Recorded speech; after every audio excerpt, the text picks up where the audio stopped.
host Pafos FC in a Champions League group phase clash. I predict a win for Chelsea. Juventus welcome Benfica to Allianz Stadium, aiming to secure a third Champions League victory in a row for the first time since the 2021-22 season. My prediction, over 1.5 goals. With both harboring hopes of automatic qualification to the Champions League's last 16, Marseille host Liverpool this evening. I predict a win or draw for Liverpool. There are further matches in the Champions League and Europa League captured in our slip with the booking code BW33EA0B80. Get more rewards with Betway. Log on to betway.com.gh to place your bet. Regulated by the Gaming Commission of Ghana. Bet responsibly. No under 18. Betway. Get way more.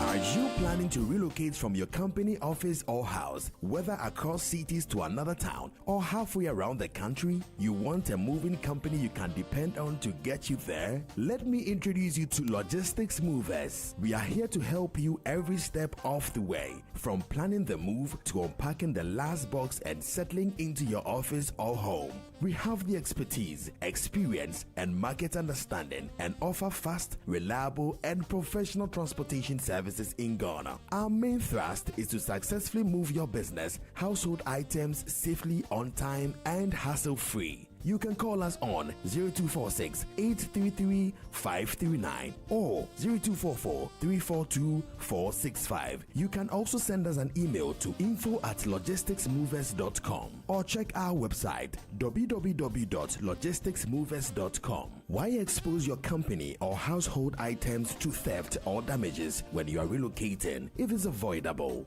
Logistics Movers, we help you relocate.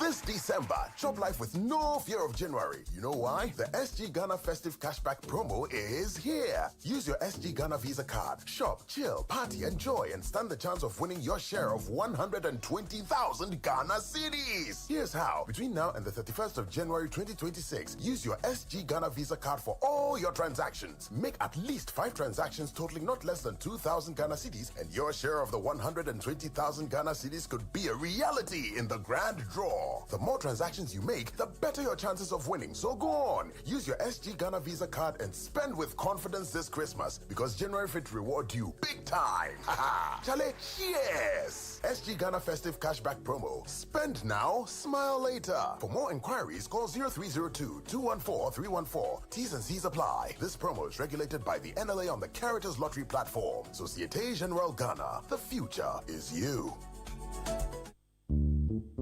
In Ghanaian parlance, Agrobeswa, Efri Anopa. To wit, if the festival will be entertaining, it starts from the morning. If 2026 will be amazing, it will very much depend on what we do in January. We bring you the Effective Living Series 2026 on 97.3 Citi FM with different weekly themes. Week 1, know where you want to go. Week 2, develop a plan to get there. Week 3, build capacity to get there. Week 4, take charge and soar. Tune in to 97.3 Citi FM to get a good head start on 2026. The Effective Living Series 2026 airs every weekday in January at 9:15 a.m. prompt, only on 97.3 Citi FM. The Effective Living Series is sponsored by Petra and Hallmark Freight and Consultancy Ghana Limited.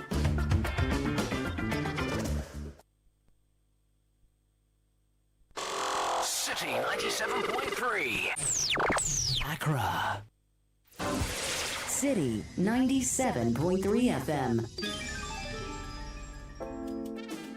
No matter where we are, Africa always calls us home. And here in Ghana, the call is clear: to power growth and create lasting impact.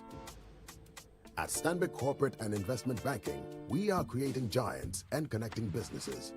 From financing bold energy projects to enabling cleaner, reliable power for industries, we are fueling Ghana's transformation. With our support, Gensa Energy is delivering sustainable energy that powers Goldfields operations, helping them move closer to cleaner, greener mining. This is a story of how we bring businesses together, create jobs, empower communities, and invest in the next generation. Stanbic Bank, delivering sustainable growth, creating impact. To learn more, Visit stanbicbank.com.gh. City 97.3. More variety. Unleashing the power of relevant radio. This is City 97.3. There can be no other 97.3. No need to change. Keep it tuned to City. You're number one. Don't look no further. We've got it all covered. City FM. Good morning. Good morning. Good morning. Good morning. Good morning. Good morning, my neighbor. Good morning to life. Good morning.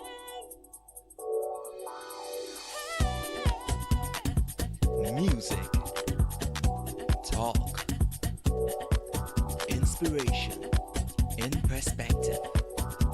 Express yourself. Good morning, my neighbor. City FM, your station. It's a refreshing lifestyle. City FM 97.3.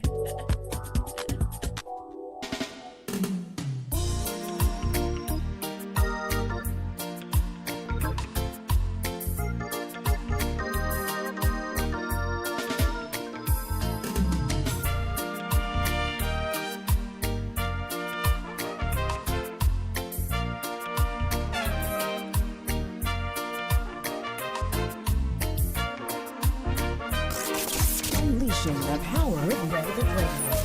This is City 97.3. The City Breakfast Show. Rise above the noise. This is the City Breakfast Show. The city's biggest conversation. Yes, you do.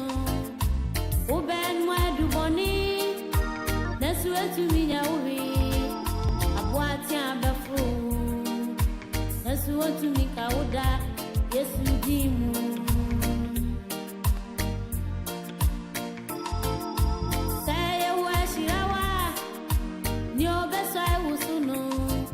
Hey, I'm sorry to know. Hey, I'm mania to know. Oh, Ben, why do bonnie? That's where to me now. I've watched your before. That's what to me, Kauda. Yes, you do.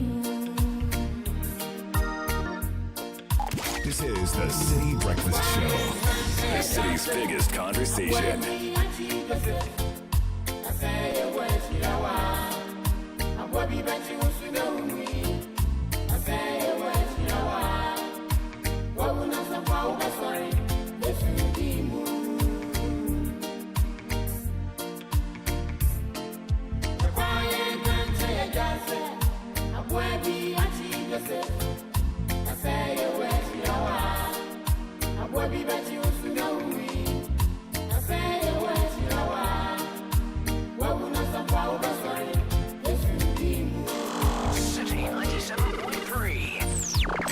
Accra.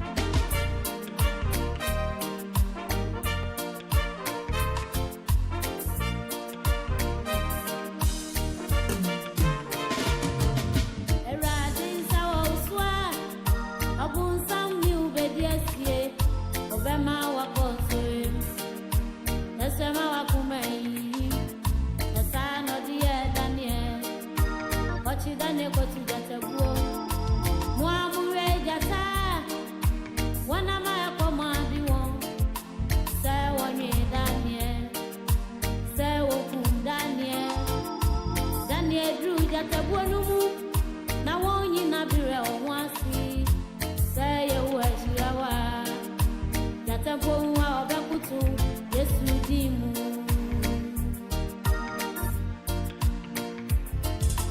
Fire country dance apwebi ati dese na say ye wajiawa apwebi beti usune umbi na say ye wajiawa wo na sampa obasari 6:33 on the City Breakfast Show. It's Wednesday morning, the 21st day of January. We're starting off the show with Yao Sapong and the Asomafo. Really influential gospel musician who died yesterday. songs have been really blessing us over the past decades. Indeed, the lead singer whose voice you're hearing, the woman, died a year ago, and now Yao Sapong himself has left, and so lots of emotion being poured forth for this great gospel musician. I believe this is one of his most popular songs, Yehovah Shirawa, Young Country. It's a song about Joseph and Daniel and all the great biblical heroes. And I think we know the story of Joseph, right? From pit to Potiphar's house, to prison, to the palace, and to prime minister. It's a series of tests that he passed as one of the greatest men in the Old Testament Bible.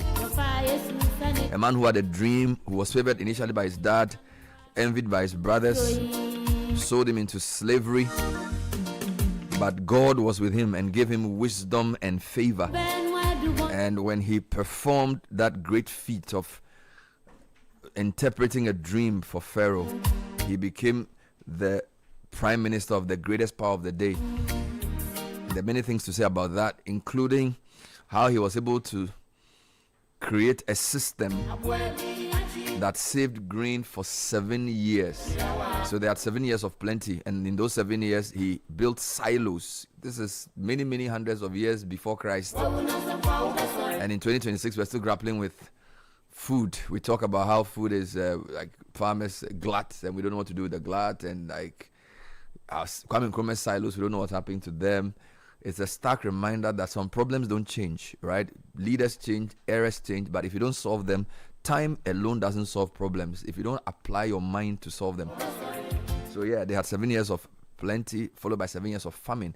Last couple of months, farmers have been talking about tomato glut, we have egg glut, we have maize glut, we have whatever glut, and I don't know what we've done since those gluts came. So time in and of itself doesn't make things better. Indeed, time makes things worse if you don't solve those problems. So yes, in the days of Joseph, they had 7 years of famine. We don't know what's happening or what's going to happen to us in the kind of new world we're in. So just to urge everyone, let's apply our minds to solve age-old problems. That's why we're here. Business Sense brought to us by Stanbic Bank. At Stanbic Corporate and Investment Banking, we partner with businesses driving Ghana and Africa's growth from energy to mining, infrastructure to trade. We finance the ideas and enterprises that empower economies. Call 0302-815-789. Speak to our CIB team or visit stanbicbank.com.gh to get started. Stanbic Bank, driving growth and impact. It's an interactive show. 053-998-6996 is our WhatsApp number. Let's hear from you. This morning I escaped 2 traps on my way to work. Usually Sky, we take the George Bush Highway and then we do a right to join the Achimota to Circle Road. A massive truck had sort of decided not to work anymore, and it was the truck before you enter the road. So like 10 cars behind it had to use the alternative lane. So we had to drive against traffic to come to work with hazards. Wow. And then on our way through the Papaya side, the Ghana Water also had dug a massive hole, and they blocked it. I don't know whether they announced it or whatever, but basically, if you're driving at night or whenever you just got there, the road is blocked, and it's like Ghana Water is doing their work. So we had to find our way to work. By the way, Ghana Water itself is doing some repairs at Bong. So if you're listening from the eastern part of Accra, or in parts of the Volta region, because they're also doing some work at Peve. Yeah. So 2 of their main transmission pipes are undergoing some repair. So there would be no water for a few days. Wow. For those of you already struggling with water in the Accra East Enclave, part of the Tema Enclave, and part of the South, the Volta region, you need to store water. I couldn't escape the track that's broken down, so I was in for a bit. A police rider came on a bike. We thought he was going to help Charlie. No. So what happened was, for us, when I got there, the guy who was directly behind him noticed the car was spotted and started directing us from the top to use the other lane. And because of the divide between the road, you can't just jump. You have to drive all the way back. Yeah. So I was just thinking to myself, what would it take to have a towing system? So like, what's the time now? 6:38. I got there around 6:29. All right. Imagine if in 10 minutes you can call the tow number to say, well, there's a big truck that's broken down, and you send the GPS location. Which is what they say they're working on this year. Yes, and then they will then go and move it. So maybe by 7 o'clock it should be off. If that truck doesn't leave that place by 8 o'clock, Sky, I can guarantee there will be traffic on the George Walker Bush Highway. It will spill over onto the Achimota Road. It may get to Fiesta Royale. And you to block Accra, you just need 3 cars. That's right. Finish. If you want to block Accra, you just need 3 cars. Stop the motorway near the Accra Mall area. Do something behind the graphic roadside and create some confusion near Medina. Accra can move again. In the meantime, the Tesla police, I think they have a massive tow truck, so they should kindly go help tow that out of the way so that it doesn't cause a lot of Or the police hiccups. should redirect traffic so that vehicles can flow early. So let's get into the headlines, Sky. The Chronicle. Before you do that, though, you said something during your usual vibe for us. And I thought I want to draw listeners' attention to what Makani, the Prime Minister of Canada, said in Davos. I think, look, the world is changing. The world order as we know it has changed. And he said something really important. He said a country that cannot feed itself, fuel itself, or defend itself has few options. And then he goes on to say, when the rules no longer protect you, you must protect yourself. We are thinking the same. I'm going to play for you and listeners the speech the Canadian Prime Minister gave yesterday at Davos. I think is the most eloquent description of where we are globally, followed by a Q&A that explained the options. And I think for a country like Ghana, we need to start working very seriously. So on that note, I welcome Richard Sky and Caleb Kuda to the newspaper review segment on the Citi Breakfast Show. It's 6:40.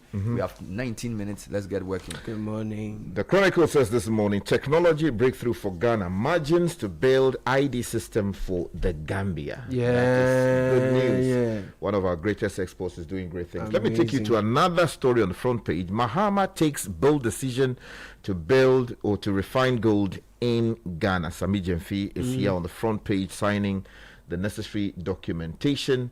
Also, reckless diplomacy has cost Ghana billions. This is coming in from the minority. And then the Chronicle is still retracting a story or an article it published some months ago. So Daily Guide has the story of margins and gold board. In this one, they say no more raw gold export. Gold board, Gold Coast refinery signed deal. But the unique one here is ex-NPP candidate stabs wife in US and he's gotten arrested. Governor Japan has unveiled 6-pillar policies and a black one must go. Minorities demanding. The Ghanaian publisher says Ghana signs historic gold refining deal. Also on the front page, sack reckless and incompetent Ablakwa. That's coming in from the minority. Family alleges judicial misrepresentation in Nungwa land dispute, and IES backs MPA price floor policy. Right. The Insight says petition for removal of SP, EC chair and deputies. Care Ghana calls for speed, fairness in judicial process, and Ghana needs 20 years of NPP opposition for real change. This is A+. Let me take you to the Economy Times. Industry players upbeat as the economy is seeing a turnaround. They are appealing for further rate cut to spur cheaper credit. Also, the front page, Ghanaian exporters eye new agua opportunities as program extension ends trade uncertainty. And GRA's AI initiative at ports to boost revenue by some 45% at no cost to importers. The Ghanaian Point, NPP presidential primary, flag bearer hopefuls to sign peace pact tomorrow. And US visa freeze. Ghana is now seen as a migration risk. Minority demands a Black West sacking. Ex-NPP parliamentary candidate Valentino Noi Norte arrested in US over alleged stabbing of wife. And patience is what is required. We are almost there. CDS Major General William Ejapong assures retired soldiers. All right. Are you done? Oh, cool. So the custodian says be part of Baumia's imminent victory are not compared to NPP delegates. Gold Board, Gold Coast Refinery move to refine gold locally and sack unfit Ablakwa over diplomatic failures. Minority tells Mahama. IES backs NPA price floor regime. That story is here as well. The Daily Graphic leads with homegrown solutions drive economic gains. The vice president is photographed here in a warm handshake with the director of the IMF's Africa Department, Abebe Selassie. Also, gold board signs agreement to refine gold locally. I'm the most viable candidate to unite MPP, Kwabena J. Japong speaking. And then major legal education reforms begin August. Keep an eye on this. Okay. CitiNewsroom.com leads with Kenneth Foriata's U.S. immigration case is adjourned to April 27. In other headlines, KK Sapong says sustainability is key to Ghana's economic gains. He says he's also open to working in Mohammed's government. In other headlines, NDC pegs also is parliamentary filing fee at 40,000 cedis. Okay. And Baumia says, ignore the lies, vote for me. Yesterday said something funny. He said, now my opponents are using a tactic because if you miss the ball, don't miss the ball. He said, you know that playing. If you miss the ball, so he said, because they have nothing to say on issues, they are just finished. Charlie, I laugh. I say if you miss the ball, don't miss the man. Charlie, those days, man, before referees came into the that they have my opponent because they don't have issues to say. They are using the principle of if you miss the ball, don't miss the man. But we see it as well. Channel 1 News Online. Vote edition to make JB Dankwa MPP founders proud. This is a spokesperson. Okay. Ghana Water Limited to shut down Peve Headworks for urgent repair works. Ghana's Shippers Authority defer implementation date of small port note. Meanwhile, new Prestia Hospital mortuary hit by repeated cable theft. People don't fear. And then divorce threat triggered stabbing of Ninoy Norte's wife. That's a really tragic one. Major Online is leading with the shooting of a NIMOS officer. One assailant killed in Bono region anti-Galamsey operation. And then protest at UG Embassy won't expedite Oforiata's return. This is Frank Davis. And gospel legend Yao Sapon passes away. I need to correct something I said. So his lead singer died in December. I said a year ago. So it was last year, December. So it's a few days, a few weeks ago. There's a very serious photo of Donald Trump on the BBC's main website. What is he doing there? He do like this. Trump, you know, the photographer should be given an award. Trump doubles down on Greenland ahead of Davos visit. And the photo captures the man's posture. You know, it says, saying there's no going back. You know, you do this like this. Like a senior wants to bully you. And then there are a few other stories around the world.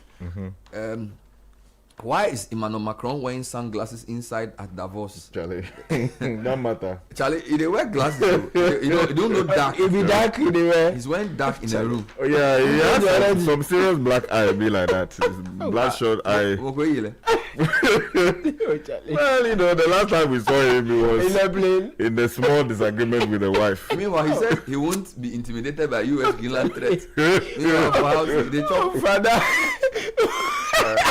It's wrong. No. According to Al Jazeera, so Al Jazeera is not trying. They put a photo of Macron. No partner should have wearing dark and saying that US cannot use Macron. No, so let's start with our own stories here. I before we come in though, Bernard, let me just draw your attention to the front page of the BNFT. The big story says 186 million Ghana cedi in legal tender at risk of de facto partial demonetization as traders customers shun smaller coins. That's a very serious matter. Why are they shunning smaller coins? I may tell you about it. Also, cashew sector sits on some $660 million in revenue. Let me give you two quick stories, I think, to start with. So the vice president is telling the IMF that we want homegrown solutions. And in the same breath, Ghana has decided that they're going to refine our gold, which I think is a great decision. So Diana Mensah reports that the country is now entering a phase of economic transformation with cautious optimism and resolve, underpinned by reforms that are nationally owned and supported rather than dictated by development partners. Vice President Professor Jena Nopukwajiman has asserted. She said the economic gains in the past year were being sustained by the country's willingness to take difficult decisions but necessary policy decisions. Now, speaking during an engagement with the regional heads of IMF at a lunch meeting in Accra, Professor Opoku-Agyemang said Ghana's economic reality today differed markedly from that of the recent past, citing some key policies, improvements such as single-digit inflation, more stable currency, and stronger GDP growth. And she basically said that while this is good, Ghana is going to focus on its own homegrown policies to sustain the growth. Yeah. And I think in the line with that, the country has started to refine gold. Yeah, so page 3 of the Ghanaian publisher has that story. Ghana signs historic gold refining deal. And it says the Ghana Gold Board has signed an agreement with Gold Coast Refinery to refine 1 metric ton of gold locally every week as part of government efforts to add value to gold exports beginning February 1, 2026. Now, speaking at the signing ceremony in Accra, the Chief Executive Officer of Gold Board, Mr. Sami Jemfi, said the agreement with Gold Coast Refinery and its partners, Iran Refinery, forms part of a broader government strategy to ensure gold exported from Ghana undergoes full value addition. Just a quick point, Khaled, before you come in. Sure. Gold prices are now very close to even $5,000 an ounce. Gold is now moved past $4,700 an ounce as Ghana moves to add value. So spot prices climbed 1.6% to a record 4,748.09 per ounce on Tuesday, extending a powerful rally that continues to redraw price benchmarks for the precious metal. Nice. The latest move pushes gold decisively into uncharted territory, reflecting sustained investor demand and stronger market momentum. This is linked to some of the stuff happening globally where a lot of people are now investing in gold. Yeah, that's right. So this is a great time for Ghana. Let's not spend all the money. Let's refine the gold. Let's add value, because after 7 years of plenty, there's also 7 years of drought. Yes. And if you are interested in the explainer published by the Gold Board, go to page 5 of the Ghanaian publisher and you get details of why they did what they are doing. So from the story of gold to a golden opportunity, Margins takes ID success to the Gambia. Africa's leading provider of secure national and digital identification solutions, Margins ID Group, has secured a contract to design, build, finance, cooperate, and transfer a national ID system and an integrated digital ID system for the government of the Gambia. Now, the landmark agreement signed on January 19, 2026 represents a defining milestone not only for the company but for Ghana and the broader African technology ecosystem. Well, while gold prices are doing well, global cocoa prices are dropping. The High Street Journal leads with a question: should government cut farmer rates or devalue the cedi? Cocoa Board faces a deficit. Do you cut farmer prices and risk smuggling, or devalue the cedi and trigger nationwide inflation? A high-stakes economic gamble. I think it's a really well-thought-through news desk analysis. And let me just give 2 paragraphs. The Ghana Cocoa Board is currently locked in a high-stakes financial squeeze. As of January this year, the world market price for cocoa has stabilized at approximately $5,100 per ton. While this remains historically high, it is lower compared to the recent past, and it has become a liability for the Ghana's treasury due to a fixed high farm gate price and a strengthening of the cedi. Now, the current exchange rate of 10.84 cedis to the dollar, a ton of cocoa sold globally brings in roughly 55,248 cedis. However, Cocoa Board is committed to paying farmers 58,000 cedis per ton. Sky, you listen? Yeah. So Cocoa Board has a deficit of about 2,700 cedis on every single ton exported. Wow. So it's going to increase the debt. So the government has 2 options. Do you lower the farm gate price, which is very politicized, so that when you lower it, the opponents will say, NDC buy cocoa, or do you allow the cedi to lose some value so that the cedi equivalent of the international price is more? These are the complexities in money and economy, which is why we shouldn't be politicizing everything. From gold, from whatever we do. And see, everything we do, exchange rates, cocoa, government wants to take on credit as if it's the unprecedented opposition to then we are all suffering. Where the world has reached, we should stop these things. And then quickly, let me draw attention to a story on page 4 of the Ghanaian publisher. Chiefs in Bono propose establishment of Cashew Board. First paragraph says some chiefs in the Bono region have called on the government to establish a Cashew Board to address price fluctuations affecting farmers and restore confidence in the sector. So a black one must go is the demand of the minority caucus in Parliament. They've called on President John Dramani Mahama to immediately remove Samuel Okudzeto Ablakwa as Minister for Foreign Affairs and Regional Integration, accusing him of reckless diplomacy that has plunged the country into an international crisis with severe economic consequences. Addressing a press conference in Parliament yesterday, the Minorities Foreign Affairs Committee, through the MP for Bosome Freho and Deputy Ranking Member Nana Safwa said Ghana's inclusion on the United States list of 75 countries facing an indefinite pause in immigration visa processing was a direct result of what it described as the minister's immature, confrontational, and diplomatically illiterate conduct. Oh, true. Let's give you two US-based stories. Okay. So, Ken Ofori-Attah's immigration case adjourned to April 27. William Now reports that the hearing in the case involving former finance minister has been adjourned to April 27, according to a report by 3news.com. Mr. Ofori-Attah appeared before a U.S. immigration court in Virginia Tuesday, January 20, as proceedings continue by his immigration status. He was seen wearing a dark shirt and a face mask during the hearing. The hearing followed his detention earlier this month by U.S. Immigration and Customs Enforcement, with U.S. authorities arguing that the former finance minister no longer has lawful status to remain in the country after revocation of his visitor's visa. The matter was heard at the Annandale Immigration Court before Immigration Judge David Garday focused on a bond redetermination and a preliminary review of his case. Court records indicate that Mr. Ofori-Attah is currently being held at the Caroline Detention Center. Meanwhile, another story in relation to this suggests that the matter will be heard in camera. Okay. So the judge has said that the matter going forward will not be heard in front of the public. Yes, so let me take you to the Herald newspaper. There's a related story. Ex-NPP parliamentary aspirant arrested in the U.S. over alleged wife stabbing. Now, David Japaning, who is uncle to Gilda Norte, the wife of former NPP parliamentary candidate for Clote Cole Valentino Norte, has confirmed that his niece is in a stable condition and responding positively to treatment after she was allegedly stabbed in the United States. An American online publication identified Mr. Norte as the suspect in a stabbing incident that occurred in their county in Pennsylvania. Yeah, now the government and cement manufacturers dismissed price increase. So the Minister for Trade, Agribusiness and Industry, Honorable Elizabeth Ofosu Ajare, has met with the leadership of the Chamber of Cement Manufacturers Ghana to address growing public concerns over cement prices and reinforce the government's commitment to price stability and consumer protection. The meeting held in Accra also brought together officials from the Ghana Standards Authority as part of wider efforts to ensure transparency, fairness, and regulatory compliance within the cement market. Now, current market data indicates that a 42.5 grade bag of cement is retailing at about 107 Ghana cedis, while 32.5 hour grade ranges between 80 and 85 Ghana cedis. So there's an ongoing dip in cement prices. It's reflecting relative steady stability, improvement in macroeconomic conditions, and easing input pressures across the sector. We brought that story yesterday to our listeners. Anyway, let me take you to the Ghanaian Times. There's a story on page 13. 3,000 illegal firearms retrieved in Ghana amnesty.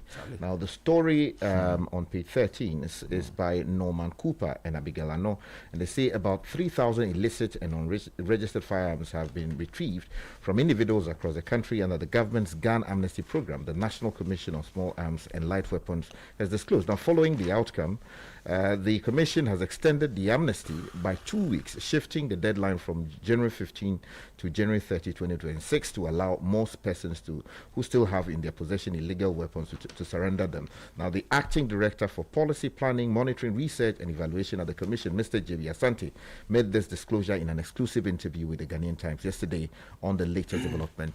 Now, NIMOS officers shot during anti-Galamsey operation. One assailant killed. This is in multiple papers. The Herald has it.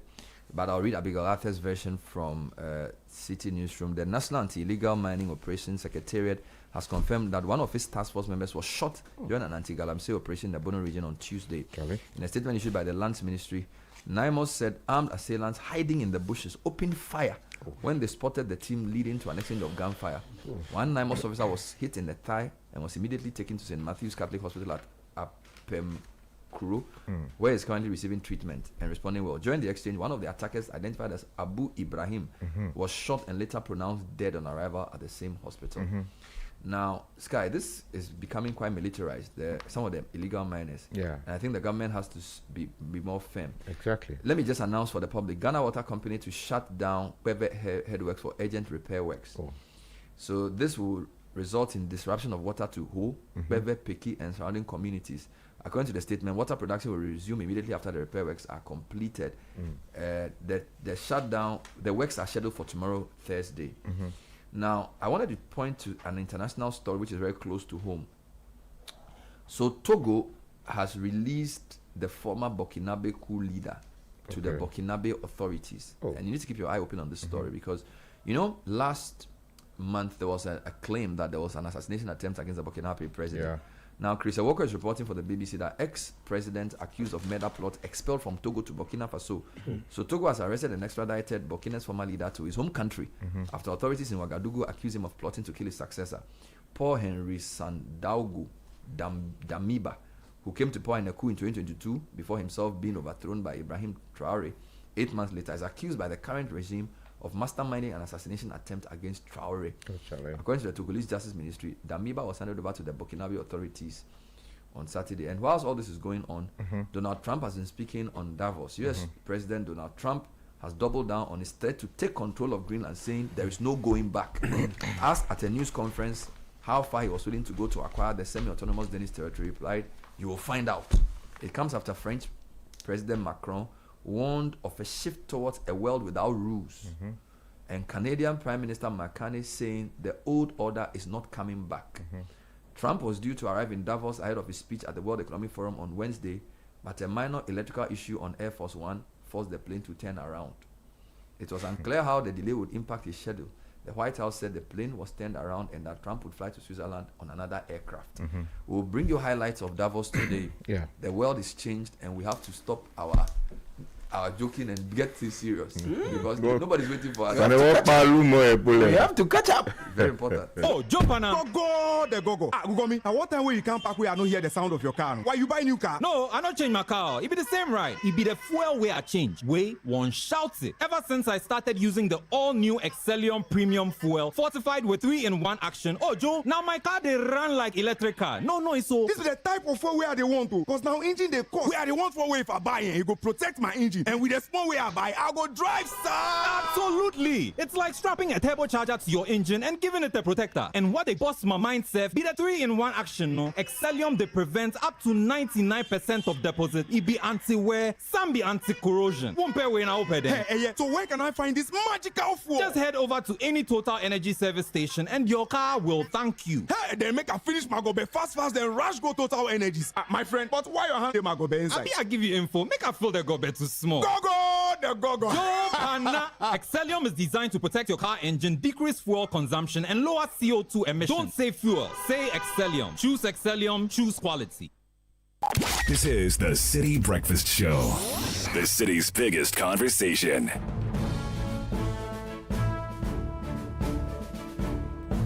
City Business News at 7. Ni Latte is here with the details. Good morning, Ni. Good morning, Bernard. Good morning to you listening. This is the breakfast edition of City Business News. The bulletin is proudly brought to you by MTN, Ecobank, and Valex. Coming up, cement sales pick up strongly over falling prices as dealers also cash in heavily due to increasing demand. Also in this bulletin, price of gold hits close to $5,000 per ounce. We assess how this could impact Ghana's gold trading activities. Much later, postponement of smart port policy gets full backing from traders who have signaled extensive collaboration for sound implementation.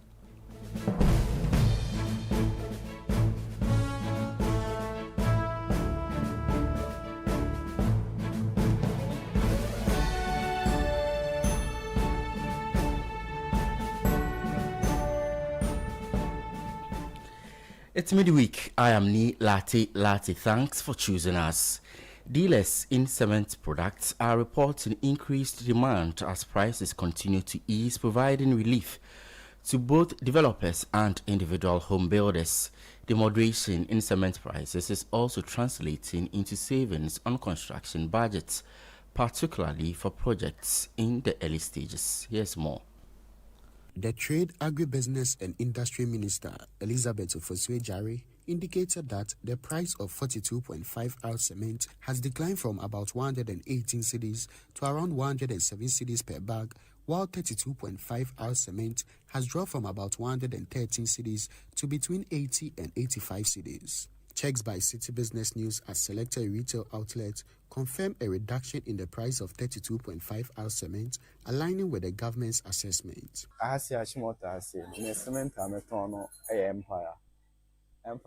sell Empire Cement here in Achimota for 85 cedis. It previously sold at 90 cedis. Since the price reduction, we have seen increased patronage, but we are calling for further price cuts to support both dealers and customers. For individuals such as Prince Owusu Ansah, who is building a private residence, the price reduction has brought some relief, significantly lowering cement-related input costs. 32.5 hour no, almost 4,200. In 2024, the 40 bags of 32.5R cement I bought for block molding cost me over 4,200 cedis. When I resumed construction in January this year, I bought another 40 bags which cost about 3,400 cedis. That means the price has dropped by nearly 1,200 cedis. Difference of almost for 1,002 kra. The Ghana Real Estate Developers Association is calling for sustained exchange rate stability, arguing that this will further reduce cement prices and create room for downward adjustments in property prices. Executive Secretary of GREDA, Samuel Amegaibo, made the remarks in an interview with Citi Business News. Let's be mindful.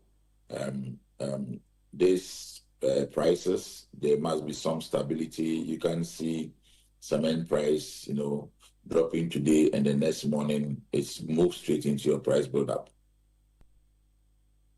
Executive Secretary of GREDA Samuel Amegaibo ending that report by Citi Business News' Daniel Sakiti. Away from that, importers and exporters have welcomed the postponement of the Smart Port Note, a key initiative aimed at modernizing port operations and reducing inefficiencies. The decision was announced by the Ghana Shippers Authority in a public notice following concerns from industry stakeholders who were demanding broader consultations ahead of the rollout. The Smart Port Note, announced on December 23, 2025, was originally scheduled to take effect on February 1, 2026. There is more in the following report.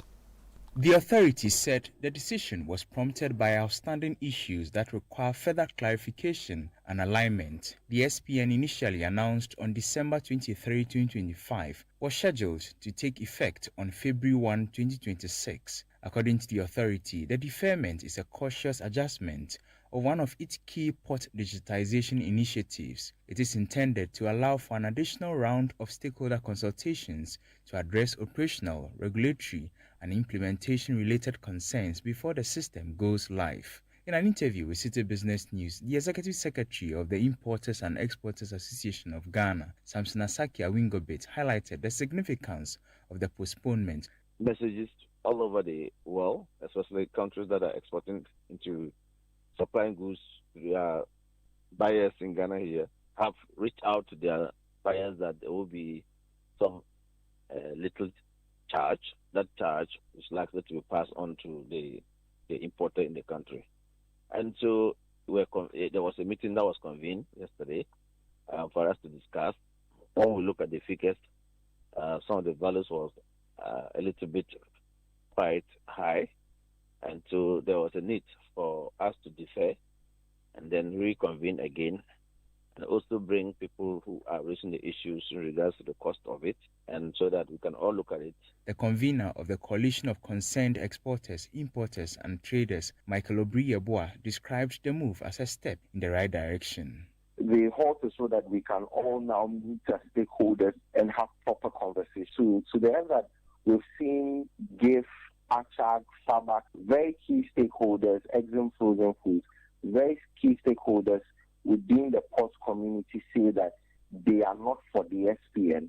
At least it settles in our mind that there are very legitimate concerns that ought to be addressed. So when we engage the Shippers Authority, when they call for that stakeholder consultation, I'm very clear in my mind that we'll be able to make the point forcefully why we do not need SPN, or if anything, shape the policy better. Michael Obriyeboa is convener for the Coalition of Concerned Exporters, Importers and Traders, ending the report filed by Daniel Odru Mensah. Now, gold prices have surged to a fresh all-time high, underscoring the metal's growing strategic importance in global markets. Spot golds climbed 1.6% to a record $4,748 per ounce on Tuesday, January 20, extending a powerful rally that continues to redraw price benchmarks for the precious metal. But will this have any impact on Ghana's gold trading activities for national revenue? Some analysts say the rally highlights gold's enduring appeal as both a store of value and a strategic asset, particularly in an environment marked by global economic uncertainty, geopolitical tension, and a shifting monetary expectation. The record-breaking performance reinforces gold's status as a core commodity in global portfolios, with active trading volumes and positive sentiment driving prices high. This historic surge in gold prices come as Ghana, Africa's largest gold producer, moves to capture more value from its natural resources, shifting away from raw exports towards domestic processing. The country has signed a strategic value addition agreement with Gold Coast Refinery Limited, under which 1 metric ton of Ghana's gold will be refined locally each week beginning February 1, 2026. Meanwhile, the Ghana Chamber of Mines has backed government's decision to begin refining gold locally, saying the move could encourage large-scale mining companies to refine their gold in Ghana once London Bullion Market Association accreditation is achieved. We are committed in working together with the Gold Board, with the Bank of Ghana, with all the refineries in Ghana, Gold Coast Refinery and RUNT, to ensure that this really stays. And by the time we get to the point where the volumes that the Gold Board CEO is talking about get delivered, because of the systems that are in place already, the LBMA accreditation definitely is going to happen once we go through that process. And once that happens, you are going to begin to see the large gold mines also refining their gold also in this country. That was CEO of the Ghana Chamber of Mines, Dr. Engineer Ken Ashebe, ending that report filed by Emmanuel Opon. On the forex market this morning, the dollar is being retailed at 12 cedis 5 pesos. The British pound is going for 16 cedis 20 pesos. That of the euro could be sold to you at 14 cedis 30 pesos. A reminder that these are average rates from forex bureaus and not the Bank of Ghana's interbank rate. Before I go, later this morning, the Chamber of Oil Marketing Companies will be holding a meeting to forge a common industry position on the petroleum price floor program. We'll be following that particular meeting and bring you updates in subsequent bulletins.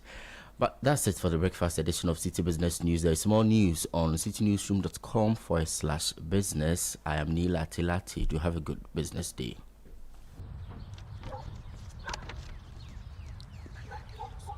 Hey, do they want to sack you dry? Why shall I way? Engagement things and kwenye. Hey, sure. They even added washing machine, fridge, flat screen TV, 65 inches and so. How do they expect you to buy all these and still take care of your family? Oh, Kwame. Mama. And how hukra? With Access Bank's Pick Now, Pay Later, we can get everything now in minutes and pay at 0% interest over the next 6 months. Eye koko kra. Hey, sir. Access Bank says faster is here. With a now digitized Pick Now, Pay Later, life's big moments are within reach. Just click, pick, approved in minutes. For more information, call our 24-hour contact center on 0800 00 4400. Terms and conditions apply. Access Bank, more than banking. If home is where the heart is, then let's go home, shall we? Let's go where the entertainment is, where the passion is, where the laughter is, and sometimes even the tears too. Let's go where we feel safe enough to share our opinions, And send tweets. where we do that embarrassing little dance to our favorite song. Let's go home where the love, the care, and the joy live. There's no place like home. Connect your home to super fast internet with affordable data bundles from MTN Home. Visit broadband.mtn.com.ga or your My MTN app to sign up today. Everywhere you go.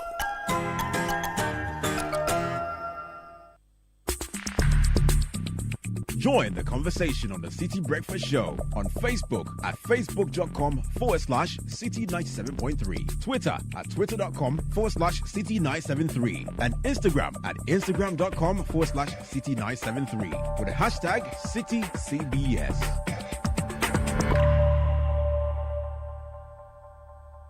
This is the City Breakfast Show, the city's biggest conversation.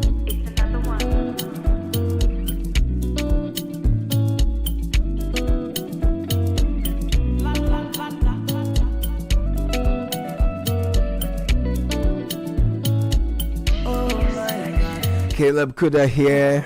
Just gone by, you heard Ni Latte with the breakfast edition of the City Business News. That was brought to you by Access Bank and MTN. Access Bank is rewarding its customers. That's just their nature, you know. That's why they've dropped the rewards by Access. It's a loyalty program designed to add value to your everyday banking experience. So whether you're shopping, traveling, or handling business expenses, every transaction you make with your Access card brings you closer to exclusive benefits, premium privileges, personalized rewards, all tailored to suit your lifestyle. Points earned through your card transactions can be redeemed seamlessly at any of our merchant partners nationwide, making your spending go even further. Use your Access card. Gabby, use your Access card today. You will enjoy a rewarding banking experience only with Access Bank. LoyaltyRewards.ghana.accessbankplc.com is where to visit. 0800 004400. Call that number for more details. Access Bank, more than banking. Now, for those of you who love MTN Free After One, prepare for the upgraded experience that is MTN Free After One Extra. With MTN Free After One Extra, you can talk for 1 whole hour uninterrupted while paying for only the first minute of every 10 minutes you talk. That means for every 10 minutes you talk within the hour, you only pay for the first minute. And you get to talk for 60 minutes straight with no interruptions. You like what you hear? Well, you get 100 megabytes of data for free after your first calls on Saturdays. Now, it's time to talk extra with all the people you love. To subscribe to MTN Free After One Extra today, just dial star 550 hash, star 550 hash, and follow their prompts. So Isaac Gabriel Offer, we call him simply Gabby Offer. He's here with Kickoff, and that's brought to you by Lesheho. As we step into this brand new year, Lesheho Ghana says thank you, our cherished customers, for trusting, supporting, and doing business with us throughout 2025. For your loyalty means everything in this new year. We look forward to working with you even more, supporting your goals, your dreams, your financial growth, and improving your lives with innovative financial solutions. From all of us at Lesheho Ghana, we wish you a prosperous, fulfilling, and successful new year. Lesheho Ghana, let's improve lives. Now it's filling after filling at Shell. Drivers all over Ghana, including Emmanuel, Collins, Bright, all over the country, have already won free fuel by just trying the new and improved Shell fuels. And you could be next in our upcoming weekly draw. From now to the end of February, buy 300 Ghana cedis or more worth of the new and improved Shell fuels and stand a chance to win big. 1 month, 3 months, 6 months, and even 1 year free fuel up for grabs. What a feeling. Don't miss this opportunity. Visit the nearest Shell service station. Fill up for an opportunity to become one of our weekly winners. We're doing this promo on the NLS Caritas Lottery platform. New and improved Shell fuels. Better by far. Ladies and gentlemen, Isaac Gabriel Offer with Kickoff. Make sure say you know. This is the City Breakfast Show, the city's biggest conversation. Jokeres is on the charge here and found. He's got to be strong. He is. He holds it up well. It's not the right pass for Saka, but he's got it back and he scored. A dead-eye finish from Victor Jokeres, and it would seem as though the game is finished.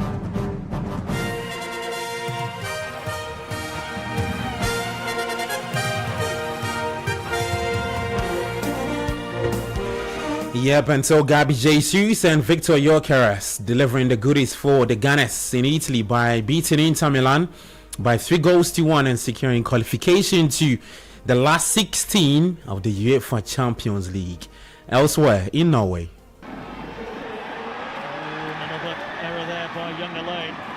And Bodo Glimt could be in again. Blomberg picking out Herc for number 2!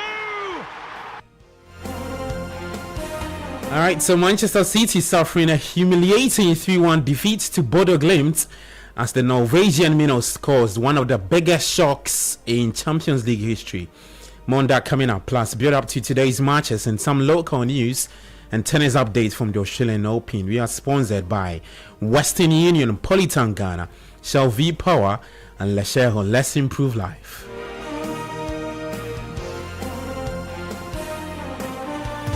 All right, I'm Gabi Affair. Welcome aboard. Let's begin with the UEFA Champions League results from last night, and we head to San Siro first in Italy because Gabi Jesus scored twice as Arsenal beat Inter Milan away to maintain their 100% record in the Champions League and secure a top 2 finish in the league phase of the competition. The Gunners had already been all but assured of a top 8 place into the game and went on to record their longest ever winning streak in the competition, claiming an impressive 7th consecutive victory. Here is Gabi Jesus speaking after the game. It's amazing feeling. You know, when I was kid, I always dreamed to play in the big stage, and then I was talking before the match with some of the players that I played here 2 times already, and then I never score. So as a kid, I always watch Serie A. And then I was like dreaming to play here, you know, and then just to come here, play against Inter, amazing club with amazing players, and then score and then win against one of the best teams in the Europe is amazing feeling, of course. But obviously it was a great performance by the team.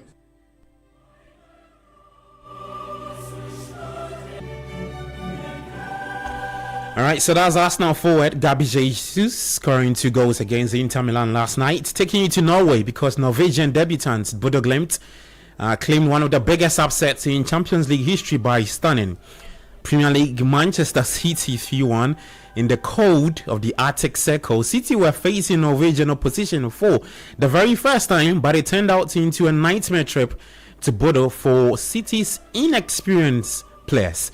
Here's Pep Guardiola after the loss. Yeah, Pep Guardiola, it ends with a loss here in Bodø. How will you summarize this performance? Well, it was an interesting game. We started really well. I know the transition was really good. It's a really good team. We knew it. And yeah, it's a tough period right now. In terms of results and everything is against a little bit. And yeah, we have to move forward. Because you said earlier they are a strong team, but do they surprise you in any way today? No. We know how good is that. And you know, and that's happened. So, but yeah, we continue. We have to just wait and come back people and try how it's going to be. Okay, so that's Manchester City manager Pep Guardiola speaking there. Well, in Denmark, Napoli's hopes of reaching the knockout stages of the Champions League were dealt a blow as they were held to 1-1 draw by 10-man Copenhagen. It was Scott McTominay's 4th Champions League goal of the season that saw him become the joint highest scoring Scottish player in the competition's history. 5 goals alongside Kenny Miller. Well, Olympiacos kept their hopes of advancing to the Champions League round of 16 as first half goals from Costina and Mehdi Taremi saw they beat by Leverkusen. In Spain, Kylian Mbappe scored twice with Jude Bellingham also on target as Madrid trashed Monaco 6-1 in Alvaro Arbeloa's first Champions League game in charge of the Spanish side. The 2 goals from the Frenchman Mbappe makes him the top scorer in this season's Champions League, and it was his 11th goal for Madrid when they doubled the advantage in the 26th minute. Here's Alvaro Arbeloa after the game. Yes, very, very happy. A lot of goals, great performance, great effort. I think all the players enjoy playing like in this way, and also our supporters. So I think it was a fantastic night. Big performance from the players and a big performance from the supporters as well, who are a little bit different to what we experienced here on Saturday. Yeah, I know. We need them. That is really important for us and our supporters. They know that if they are with us, we can fight for every title. So I think it's a great night also for them. Let's talk about Vinicius Junior. Incredible individual performance from him. You're smiling. You know how good he was tonight. Yes, I think it's a special night for Vinicius. He made a really great game and scored a goal. And all right, so that's Madrid interim boss Alvaro Arbeloa speaking right there. Well, defending champions Paris Saint-Germain missed the chance to all but mathematically secure their place in the Champions League knockout stage as they suffered a shock 2-1 defeat to Sporting in Lisbon. In England, under pressure, Thomas Frank received a much-needed boost as an impressive first-half display. So Tottenham beat 10-man Borussia Dortmund 2-1 at the Tottenham Hotspur Stadium. Here's Thomas Frank speaking after the game. Of course, very happy that we won the game for various reasons. Main bit, I think it was a good performance, especially first half. I really liked how we started the game, front-footed, aggressive, forward, positive. So I think that was very good. Scored 2 good goals. Lots of positive from that. Clean sheet as well. I would love to, of course, to keep the ball a bit better second half, but of course we haven't won as much as we wanted to. All right, so that's Spurs boss Thomas Frank speaking there. Well, Ajax scored a late winner as they came from behind to beat Thomas Partey's Villarreal and keep alive their hopes of reaching the Champions League playoffs. The fun continues later tonight in the Champions League. 2 games will kick off a bit early today. At 5:45 p.m. there's Galatasaray taking on Atletico Madrid, and then Karabakh will play Eintracht Frankfurt. For the 8 p.m. batch of matches, Atalanta will take on Atletico Bilbao. Bayern Munich will take on Real Union Saint-Gilloise. Chelsea face Paphos. Juventus up against Benfica. Marseille up against Liverpool in France. And Liverpool boss Arne Slot says Mohamed Salah will return to the starting lineup tonight, insisting his relationship with the forward is as normal as it has always been. I spoke to him today, and I'm happy to have him back because, as I said, this season I've only had 2 wingers who would tell me that's their favorite position, that are able to play more than 100, that have played more than 100 minutes in the Premier League, and that's Mo and Cody. And there are other players who can definitely play in that position really good, by the way, as well, like Jeremy Frimpong and like Florian Wirtz. But if I ask Florian which is his favorite position, I don't think he's going to tell me left or right winger. I think he's going to tell me another position. All right, so that's Liverpool boss Arne Slot speaking there. Well, 2 more games for the 8 p.m. batch of matches. Newcastle United will take on PSV Eindhoven, and then Slavia Prague will face Barcelona in the UEFA Champions League. More build up later at 5 p.m. on Sport Flash. Well, here in Ghana, Public Relations Officer for Young Apostles Alhaji Mahama Salia says the club has called off its planned boycott of the Ghana Premier League following a successful meeting with the GFA. The club earlier this week threatened to boycott the league, citing what it described as persistent poor officiating against them. The decision fails to comply with the mandatory procedures prescribed under the Sports Regulation 2023 LI 2477. Specifically, Regulation 9, cancellation of certificate of registration, requires the authority to issue 14 days prior written notice. This morning with our CEO, Damoa Dr. General, in attendance. So they listened to our grievances and they assured us that whatever we are complaining about, they will work towards resolving them. And by that, after the meeting, they will have a meeting with the referees, tell them to be fair to all the clubs, not just Apostles, and apply the rules of the game to the latter. So after the meeting over here in Wensi, our management of the club also met to analyze the assurance given our CEO. And it was realized that whatever they told us in the meeting is reassuring. So for that reason, we've called off our boycott of the league. All right, so that's the Public Relations Officer for Young Apostles, Alhaji Mahama Salia. Apologies for the that early audio. Well, finishing up with some Australian Open updates in the women's singles. Emma Raducanu looked below par in an Australian Open second round defeat by Australia's Anastasia Potapova that denied Britain in a meeting with world number 1 Arina Sabalenka. Arena, on the other hand, is through to the next stage of the tournament after beating China's Zhuxan Bayer 6-3, 6-1. Coco Gauff is also through to the next round. She beats Olga Danilovic. And then in the men's singles, Andrew Rublev beat Portugal's Jamie Faria 6-4, 6-3, 6457. There's more later at 5 p.m. on Sports Flash. In the meantime, you can head to citysportsonline.com and on X at City Sports Ghana. Kickoff is proudly brought to you by Western Union, Polytown Ghana, Shell V Power, and Lesheho. Let's improve life. I'm Gabi Ofair. Enjoy the rest of your day. Do take care and bye-bye.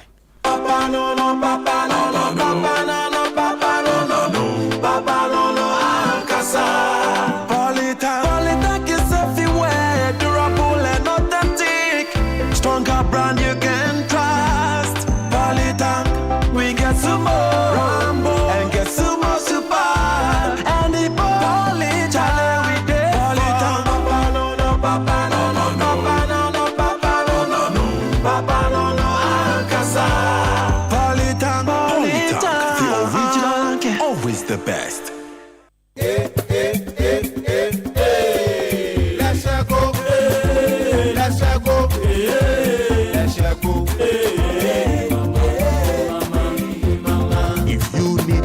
Services, innovative financial solutions. We deliver on our promise, cause we are number one. Let's go, we improve your life. Let's go,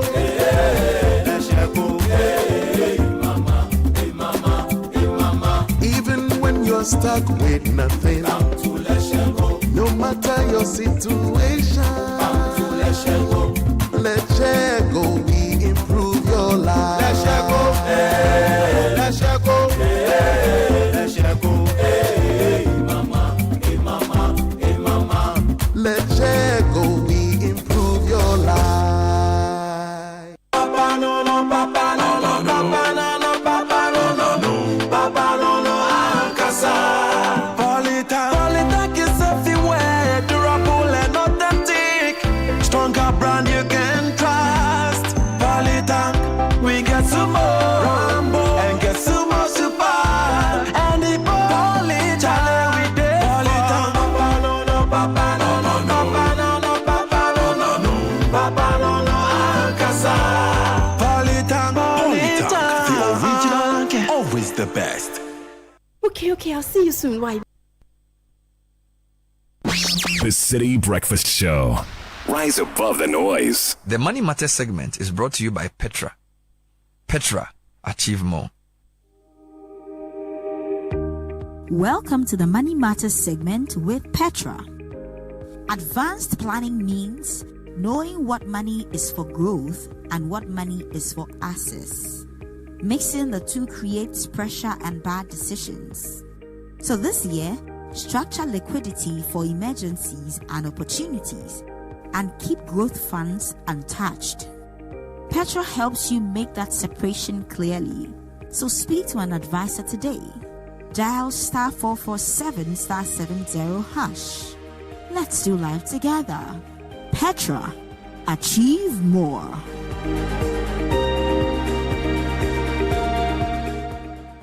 The Money Matters segment was brought to you by Petra. Petra, achieve more. Okay, I'll see you soon. Why, baby? Hey, my say, and my boyfriend, I could see about *959# when the phone. So now we're winning. Anita, I don't doggy parko. Oh, one swap. I could see a answer by number one. Yeah, my dream now. And then there was so yummy show, Papa B. Now, me the toss a short, sexy dress, no. Now, Mrs. Samiti. Now, me yummy nails, no. So come on. Oh, no. Me fa uba. Make a do some small 1-2 rounds behind some dream. Now, we cheer. Hey, Nana, so he for order. So, Chinese, any wine, Papa B. And I mean this, I check, no. Hey, Anita. Nasa, when you hear TV, no. I also sound not to prepared. Now, me chilly asimu. I don't go feel sweat like that. See, fine girl. Hey, Anita. Jesus. Baby, I will do Nawa. Mr. Remember, dial *959#. Oh, iPhone up, I tomorrow. No one can say no, Sister, next time, Kati call the what? Dial *959# and I call 590mobile.com.gh. Not to be 590 mobile. Down some. In Ghanaian parlance, Agrobesa, a free anopa.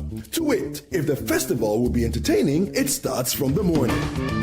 If 2026 will be amazing, it will very much depend on what we do in January. We bring you the Effective Living Series 2026 on 97.3 Citi FM with different weekly themes. We Week 1, know where you want to go. Week 2, develop a plan to get there. Week 3, build capacity to get there. Week 4, take charge and soar. Tune in to 97.3 Citi FM to get a good head start on 2026. The Effective Living Series 2026 airs every weekday in January at 9:15 a.m. prompt, only on 97.3 Citi FM. The Effective Living Series is sponsored by Petra and Hallmark Freight and Consultancy Ghana Limited.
Today, we hit the streets to ask Ghanaians, what would you do with free fuel for 1 year? Oh, road trips with the girls every weekend. That's extra savings to help fix my car. Charlie, 1 whole year, I'll finally be able to visit my mom without worrying about the distance.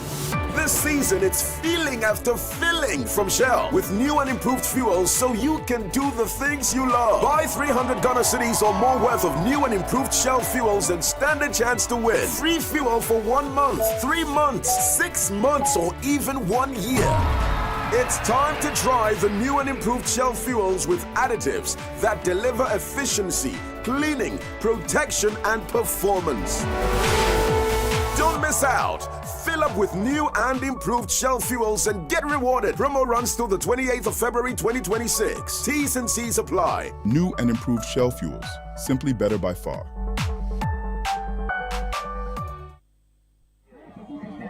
This is the story of Anthony Owusu-Ansah and his delivery business, Shark Express. What started as one man's dream is now a thriving same-day delivery business that serves hundreds of families. Through financing, mentorship, business networks, and market access, APSA is helping businesses like Shark Express grow, create jobs, build futures, and deliver joy across Ghana. Behind Anthony's success isn't only hard work, it's having the right partner like APSA. From funding to guidance, APSA stands with entrepreneurs who dare to dream. We see your story and we invite you to write it with us. Your story matters. APSA. We want jobs, right? We want opportunity. It starts with what we eat. When we eat Ghana rice and buy local chicken, we create jobs for our own people, not for importers. Eating Ghanaian food isn't just a meal, it's a statement of independence, pride, and progress. Eat Ghana, build Ghana, our food, our future. The Eat Ghana, Build Ghana campaign is supported by Agri Impact Limited in partnership with the MasterCard Foundation and the 24-Hour Economy. Whether you're buying water from your favorite spots in Osu, shopping online for the latest styles, or booking your next getaway to Dubai, MasterCard gives you the freedom to pay your way. Insert, tap, swipe, click. So many options, yet so easy. With layers of security protecting every payment, your money stays safe. From Trotro to travel, MasterCard connects you to the life you've earned and the one you dream of. Ask your bank for a MasterCard today. MasterCard. Safe, convenient, priceless.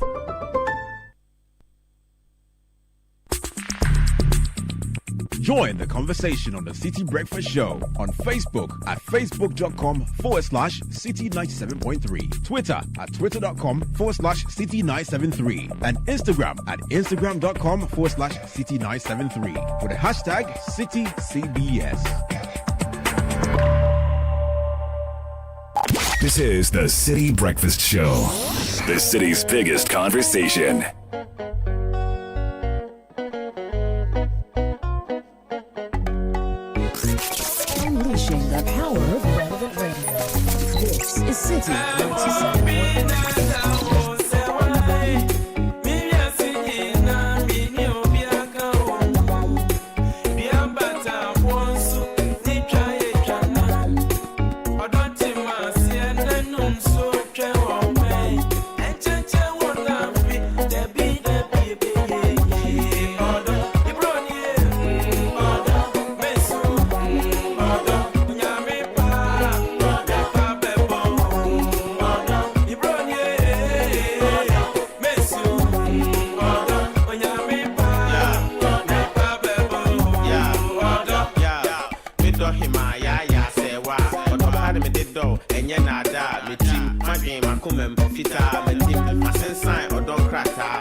Sakrama Hua, or Bepo, Examwa Hua, Obuna Nichi, or Pubi Mutuano, Pubi Abue, Yamin the Bo Nipa, Kateshi, Nukwe, and so Brazilian Kunim Deep, Nakwama, yes, so my baby, Debbie,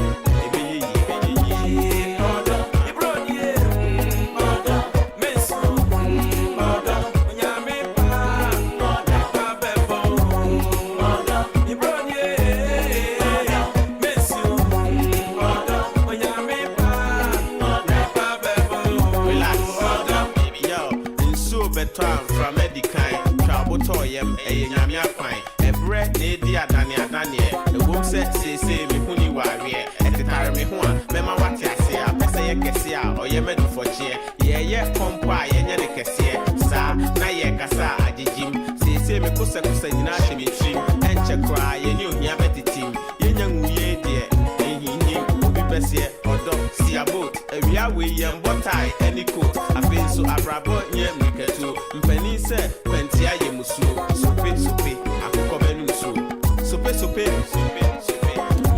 7:41 on the Citi Breakfast Show. We're broadcasting from Accra on 97.3. And I'm just going to give you a few quick birthdays this morning. Blessed birthday to Deaconess Mrs. Susanna Dede Afi Opaye of the Church of Pentecost North Carnation English Assembly. A remarkable woman whose wisdom and strength, selfless love continue to shape lives. You're a mother not only by title but by temperament. Patient in counsel, generous in care, graceful in character. Thank you for being a guiding light and a timeless blessing. Stay blessed and continue nurturing us with love from Pa, your son, Chayil, Mimi, and Junior. To Deaconess Mrs. Susanna Dede Efia Opaye of the Church of Pentecost. Happy birthday to Mavis Arthur Brown of the Audit and Assurance Department, Deloitte. And to Na Ayoko Glover of the Audit and Assurance Department, from your country managing partner Daniel Kojo Usu and all staff of Deloitte.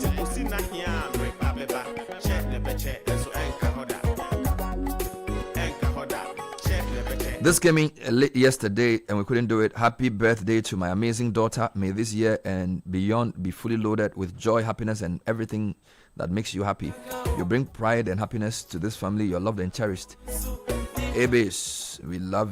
May God continue to surprise you with all the blessings and what your heart desires. From mommy, sisters, cousins, family, and all your friends. We love you, Mami Ebe Aka. I think you work with the Africa Center for Economic Transformation Asset, coming in from your mom and friends. Happy birthday to Marianne Araba Mensah of Eunice Esumang of the Ahmadiyya Muslim Hospital, Aguna Swedru. May God continue to bless you from staff and management of Ahmadiyya Muslim Hospital, Aguna Swedru. Happy birthday to Berima Otinga Mwakujan of MTN Freight and Edwin Obing Jr. and to Omono Asamoah Lewis of Crystal Heights School from your parents, Mr. and Mrs. Asamoah, your brother Zodiac, Adobia Obaya, Mami Efua, and Papa Kojo. All the birthday requests on this program are brought to you by MasterCard. You can pay by inserting or tapping, and it simplifies the process for payment.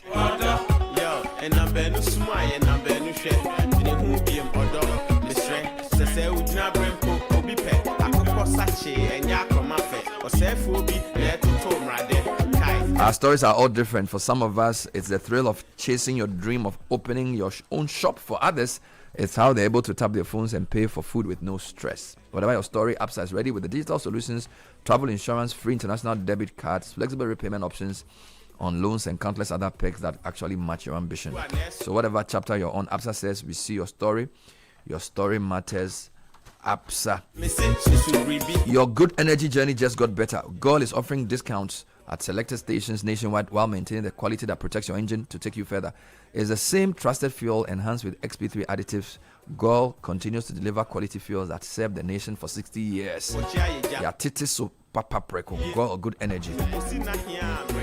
Yes, please. And if you've got a big dream but you're not sure where to start, Heritage Christian University helps you grow it while pursuing your degree. Our scholar practitioner faculty will guide you to solve real-world challenges. Whether your passion lies in business, computing, health, psychology, media, or theology, HCU provides the path. Experience a university education that challenges you to dream, pursue, and achieve. HCU is a chartered university and accredited by GTEC. Begin your journey with us in January 2026. Call or WhatsApp 054-7777-731. Heritage Christian University, educating compassionate entrepreneurial leaders. Now, this year, say goodbye to unnecessary stress. Pay your school fees and residential fees with Zenith Bank. Simply dial *966 *3# on your phone. No data needed. Select Zenith Merchant Pay.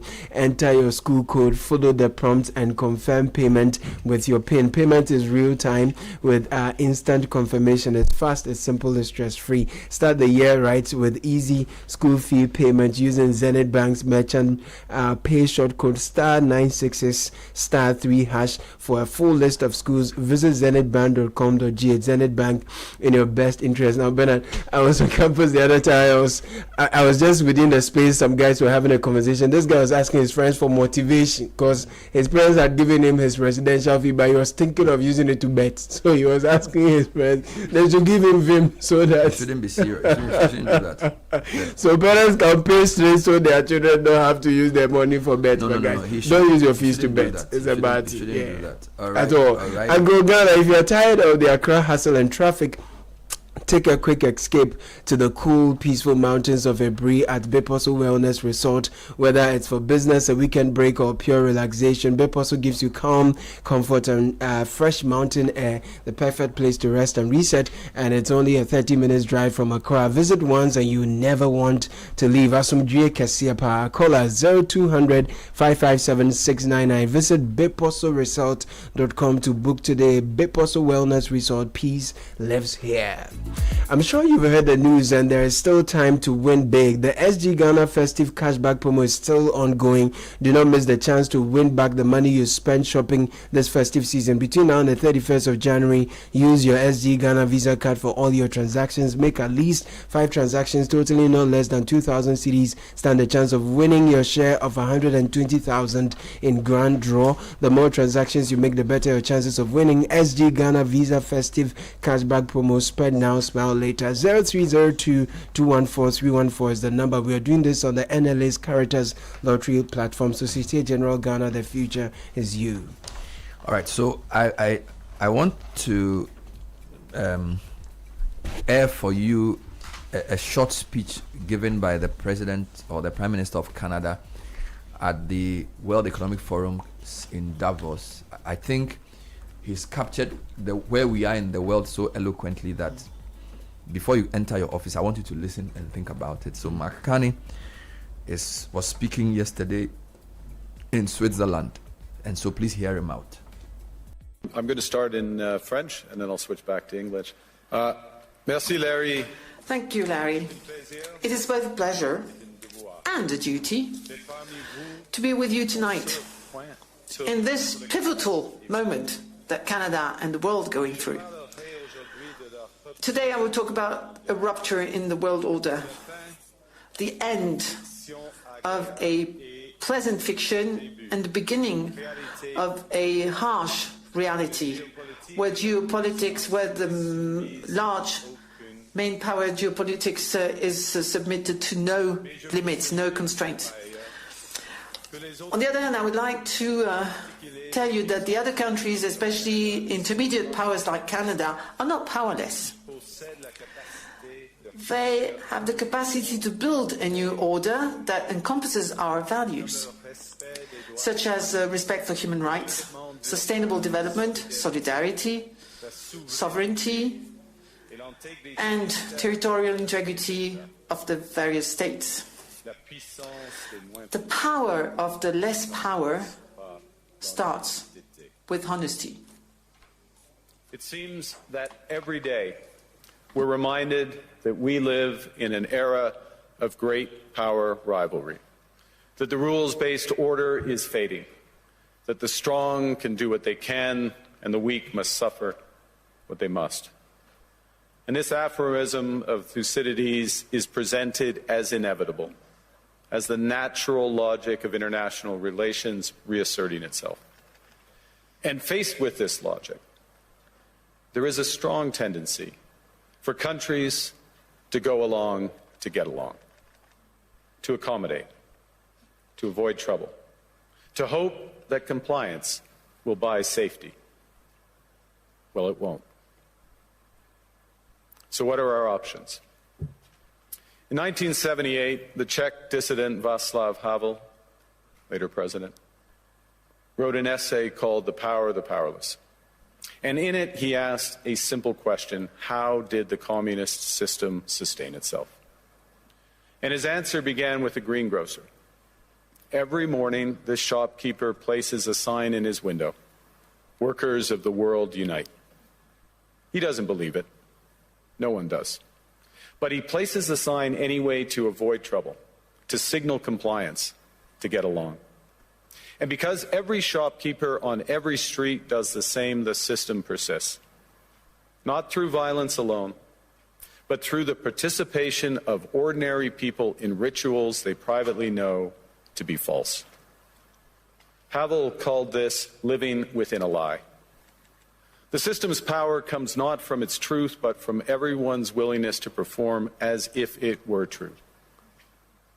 And its fragility comes from the same source. When even one person stops performing, when the greengrocer removes his sign, the illusion begins to crack. Friends, it is time for companies and countries to take their signs down. For decades,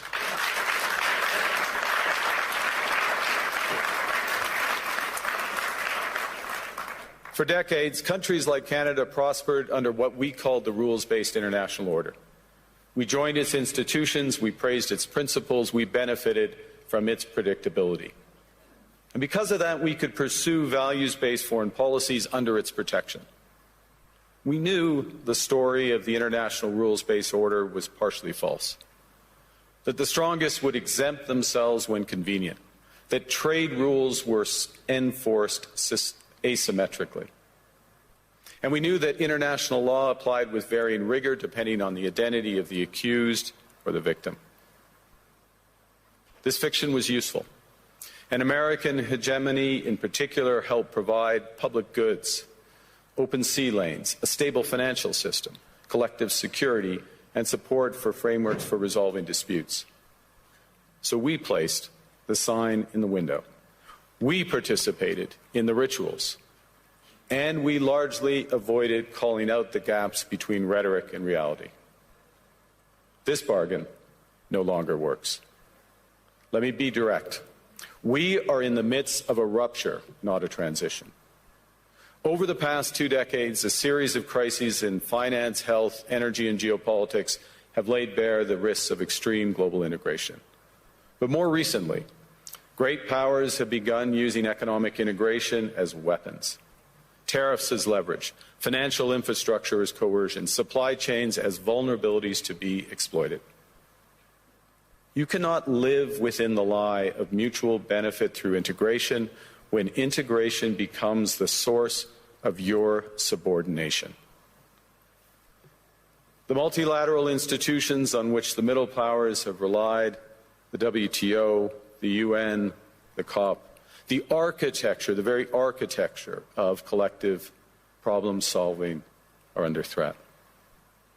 And as a result, many countries are drawing the same conclusions, that they must develop greater strategic autonomy in energy, food, critical minerals, in finance and supply chains. And this impulse is understandable.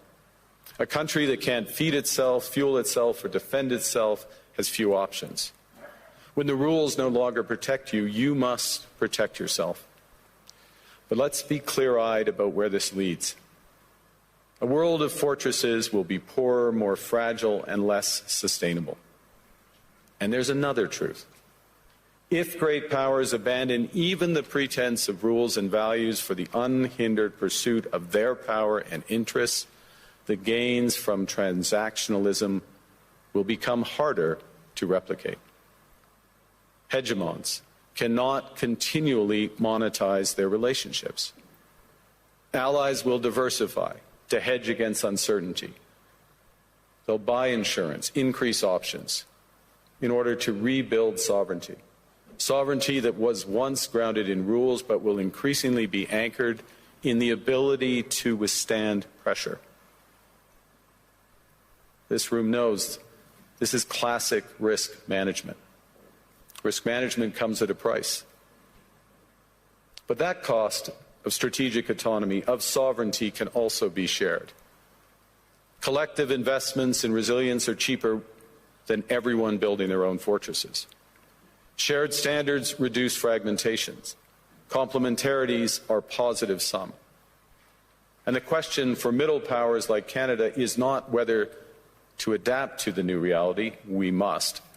The question is whether we adapt by simply building higher walls or whether we can do something more ambitious. Now, Canada was amongst the first to hear the wake-up call, leading us to fundamentally shift our strategic posture.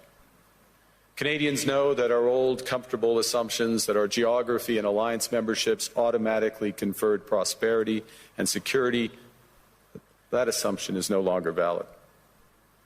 And our new approach rests on what Alexander Stubb, the President of Finland, has termed value-based realism.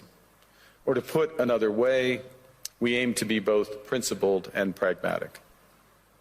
Principled in our commitment to fundamental values, sovereignty, territorial integrity, the prohibition of the use of force except when consistent with the UN Charter, and respect for human rights. And pragmatic in recognizing that progress is often incremental, that interests diverge, that not every partner will share all of our values. So we're engaging broadly, strategically, with open eyes. We actively take on the world as it is, not wait around for a world we wish to be. We are calibrating our relationships so their depth reflects our values. And we're prioritizing broad engagement to maximize our influence, given the fluidity of the world at the moment, the risks that this poses, and the stakes for what comes next.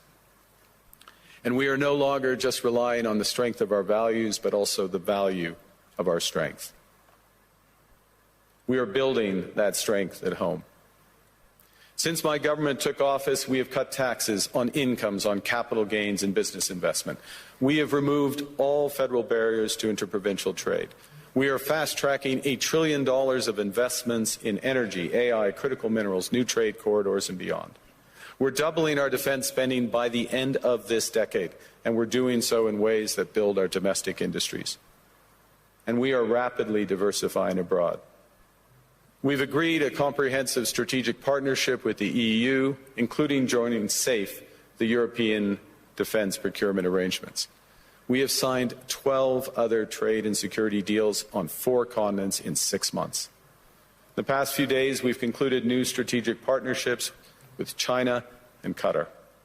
We're negotiating free trade pacts with India, ASEAN, Thailand, Philippines, and Mercosur.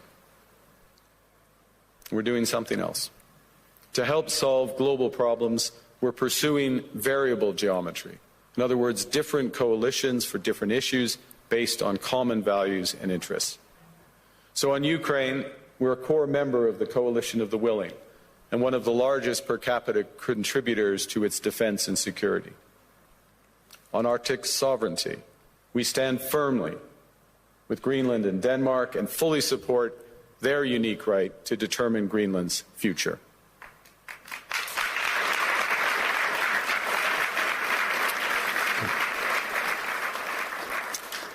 Our commitment to NATO's Article 5 is unwavering.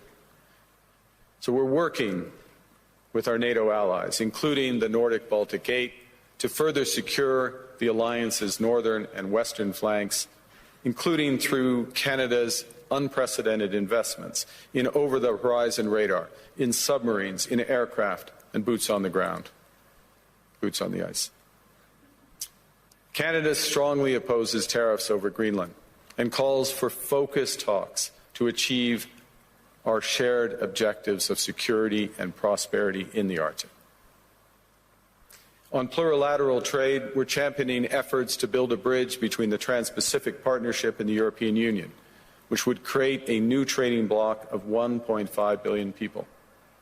On critical minerals, we're forming buyers' clubs anchored in the G7 so that the world can diversify away from concentrated supply. And on AI, we're cooperating with like-minded democracies to ensure that we won't ultimately be forced to choose between hegemons and hyperscalers. This is not naive multilateralism, nor is it relying on their institutions. It's building coalitions that work, issues by issue, with partners who share enough common ground to act together. In some cases, this will be the vast majority of nations. What it's doing is creating a dense web of connections across trade, investment, culture, on which we can draw for future challenges and opportunities. Argue the middle powers must act together because if we're not at the table, we're on the menu. But I'd also say that great powers can afford for now to go it alone. They have the market size, the military capacity, and the leverage to dictate terms. Middle powers do not. But when we only negotiate bilaterally with a hegemon, we negotiate from weakness. We accept what's offered. We compete with each other to be the most accommodating. This is not sovereignty. It's the performance of sovereignty while accepting subordination. In a world of great power rivalry, the countries in between have a choice: compete with each other for favor, or to combine to create a third path with impact. We shouldn't allow the rise of hard power to blind us to the fact that the power of legitimacy, integrity, and rules will remain strong if we choose to wield them together. Which brings me back to Havel. What does it mean for middle powers to live the truth? Well, first, it means naming reality. Stop invoking rules-based international order as though it still functions as advertised. Call it what it is: a system of intensifying great power rivalry where the most powerful pursue their interests using economic integration as coercion. It means acting consistently, applying the same standards to allies and rivals. When middle powers criticize economic intimidation from one direction but stay silent when it comes from another, we are keeping the sign in the window. It means building what we claim to believe in. Rather than waiting for the old order to be restored, it means creating institutions and agreements that function as described. And it means reducing the leverage that enables coercion. That's building a strong domestic economy. It should be every government's immediate priority.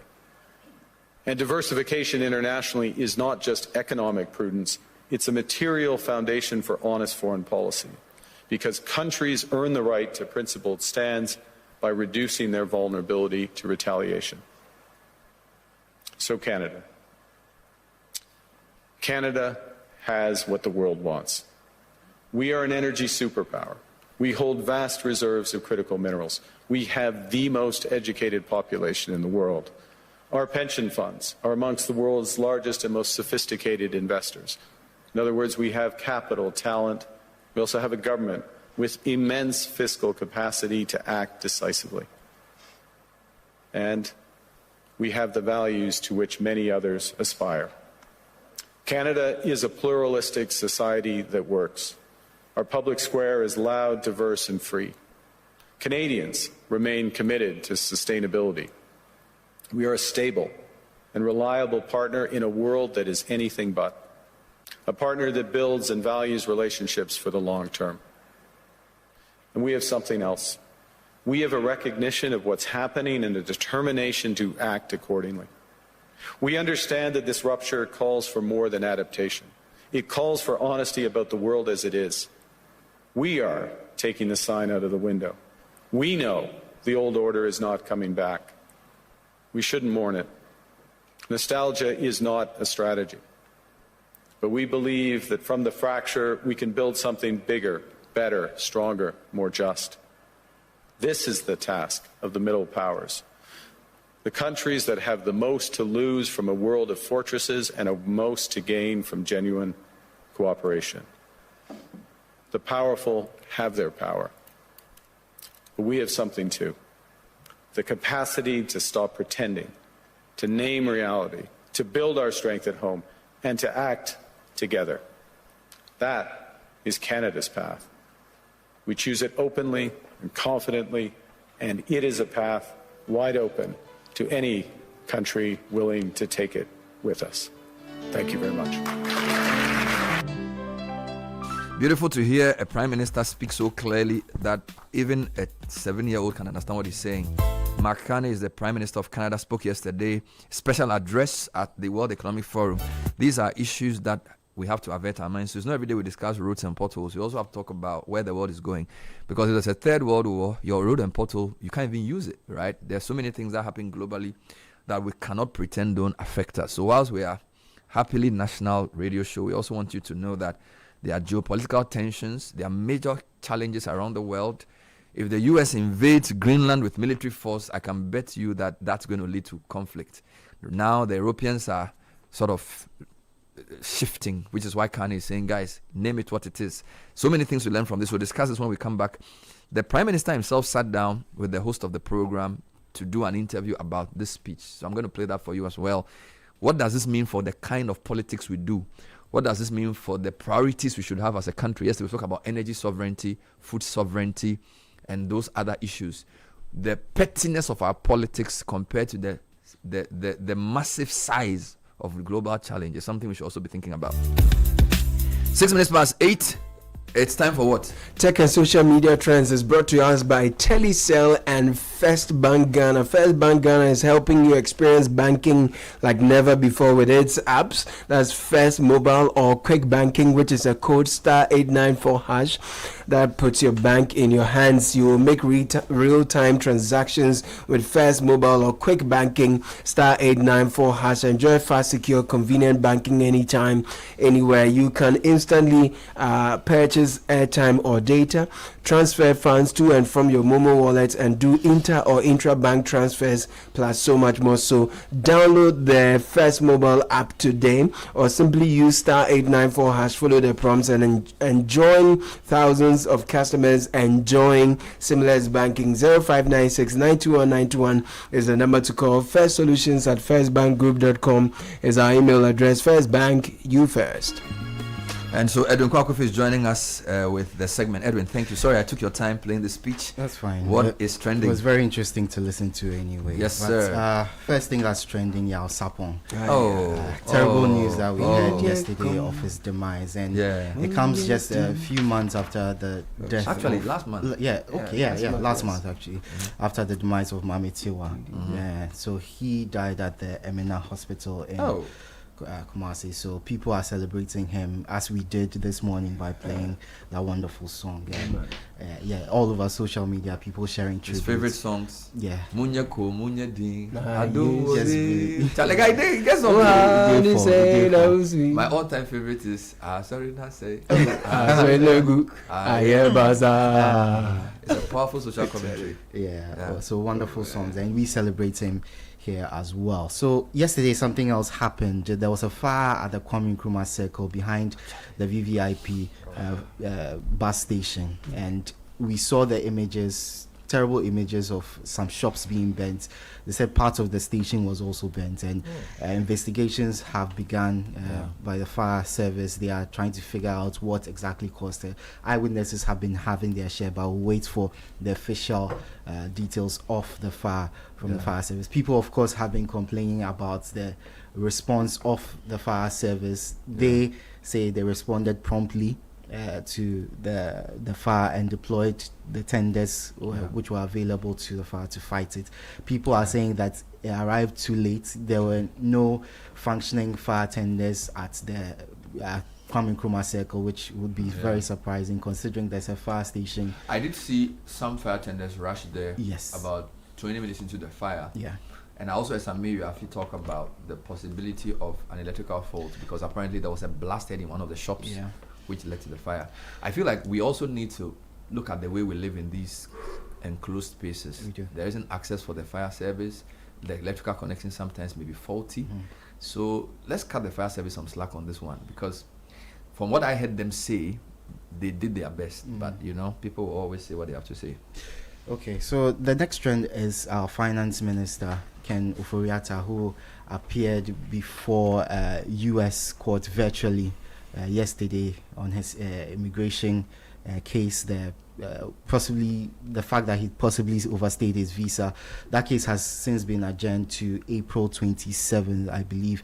And an interesting thing, the case was initially public, but then the lawyers requested that it be made private or held in camera, which the judge granted. So initially we were all part of the hearing, and then it was moved into a private setting, so everybody had to leave. But what we hear is that it's been adjourned to April 27. And one concern that was raised was a notice was put out by the organizers of the hearing that no one should share any recordings, no one should share any part of the proceedings without authorization, and that they should contact them for any part of the proceedings if they so want. But we saw a number of videos being shared online of parts of the proceedings, which of course went against. We regret that, and we'll take steps to correct that. Exactly. I think that some of us also fell a victim to that. You know, sometimes we are in a hurry to post things without remembering some of the rules around what we do. So we sincerely apologize for publishing those images, and going forward we'll be guided. Exactly, and that's the point I wanted to make as well. Final trend is Air Force One, which was forced to make a return from wants to be smart. from Donald Trump's trip to Davos, Switzerland for the World Economic Forum. The White House said it was a minor electrical issue which caused that problem, but concerns have been raised about whether the Air Force One planes are still fit for purpose, since these two that have been used for 40 years now, about 4 decades so far. Even though conversations are ongoing for them to be replaced, there have been some delays which have forced these two to continue being used. So you know, the Qataris have gifted him retired royal plane that he wants to repurpose for use by the US president, and it's been something that the US system has been really critical of. So perhaps this would regenerate the matter for public discussion. But whatever it is, I think we need to watch that space carefully, because all kinds of things are happening globally, and all kinds of people are threatening all kinds of things. Yeah, we do.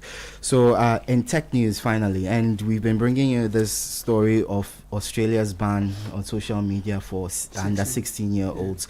And then the UK is considering making that ban in the UK. So they are doing consultations to see how best to undergo that ban. Also, their Education Inspectorate is also working on plans to ensure there are no phones in schools by default. So something that we currently have in Ghana is going to be done in the UK once this thing goes through. So it's something to look at. The ban is spreading across the world possibly, and it may be time for us to also start considering something like this. What it means is that there is a growing appreciation that evidence suggests that giving phones to your kids early, leaving them on phones, the internet, unsupervised, all of these things create serious problems, because they are receiving third-party pieces of advice, compromising them, and states have got to now take over that responsibility and regulate the space. If parents cannot do what they must do. Sky, and the thing is that parenting, sometimes you go when you are tired and your child is just harassing you for the phone. You know, it's not easy. Really? I have decided that they won't get a phone until they are accountable. So sometimes they use my device, but even that, I'm told, is not the best. So it's not easy. I think active parenting and consistency with instructions at home is very, very important. The concern has been raised by a lot of people that we are in digital age, so students should have access to such gadgets when they are in school to help them learn. Yeah. But the solution has been provided that the schools should provide tablets or computers that they can use while in school, which can be monitored for which content the students. Let me give you an example. Yeah. One of my sons had this tablet where they were doing Pebby Cups, Yeah. where we have just reading material and learning Exactly. stuff. They use it, but they say it's boring, so they don't want it. So the tablets that have just the work, which is not been enabled with the other things they want, they are like, oh, we don't want it. But that's what you have to use. Yeah, right? that's what they have to use. Then when they want the one that can give them access to watch YouTube and those stuff, things, yeah. which is not regulated. The other thing is that we set up parent accounts that give, like, when you go on some site to give it permission, it wears you out. I feel like active parenting and deciding that you're not going to do it, because you cannot outsource the parenting to technology. So a lot of times, so I set up some whole system. He sent me emails. I got tired. I was like, Charlie, this thing, I can't, And as long as you can tell me, how you go when you're tired, you want to watch a match, they come, can I have their phone? Charlie, it be some way. So maybe one day should do a whole series on how parents can actively manage the incessant pressure they face from their kids. Because there's pester power. I say, go and play. So we are tired. I'm feeling bored. Why are you feeling bored? He said, no, everything is boring. Like, how is everything boring? Go and count the stars. Leave me alone. But it's a serious issue. Yes. So I don't know. Maybe parents can send me suggestions on how to prevent marauding kids from grabbing your phone every day that they want to watch something. Yeah. Even the TV, they don't watch it. Charlie. When they put on the TV, it's YouTube or something, or they want to watch. They don't want to watch. They say your TV show is too boring. They say your news everything is boring. Yeah. Of course, they are kids. Yeah. Bro, it's not easy. But God did. Oh, Edwin, every day giving us things to think about.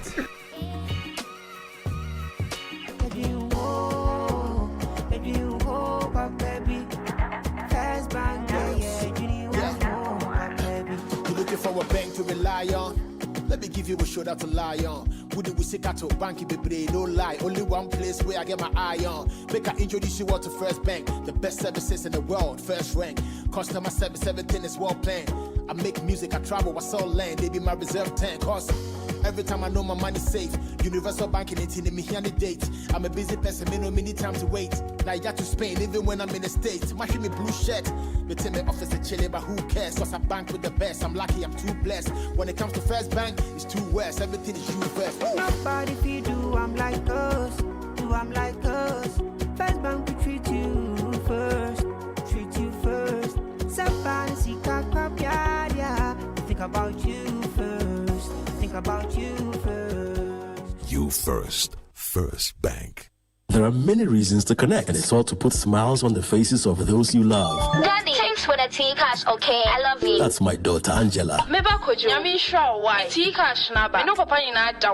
Caring for my parents, that's my duty. I also get to pay my utility bills easily with Telecel Cash. And to the suppliers at my shop, hello, sir. Telecel Cash payment received right on time. Thank you. I get to make them smile because I can pay to my suppliers' merchant numbers, even on other networks directly. My dear ones, we keep the connection stronger when our family, friends, and business relations are happy. On cash, enjoy convenience, and make those who matter smile when you send them money with Telecel Cash. Telecel, connecting energies.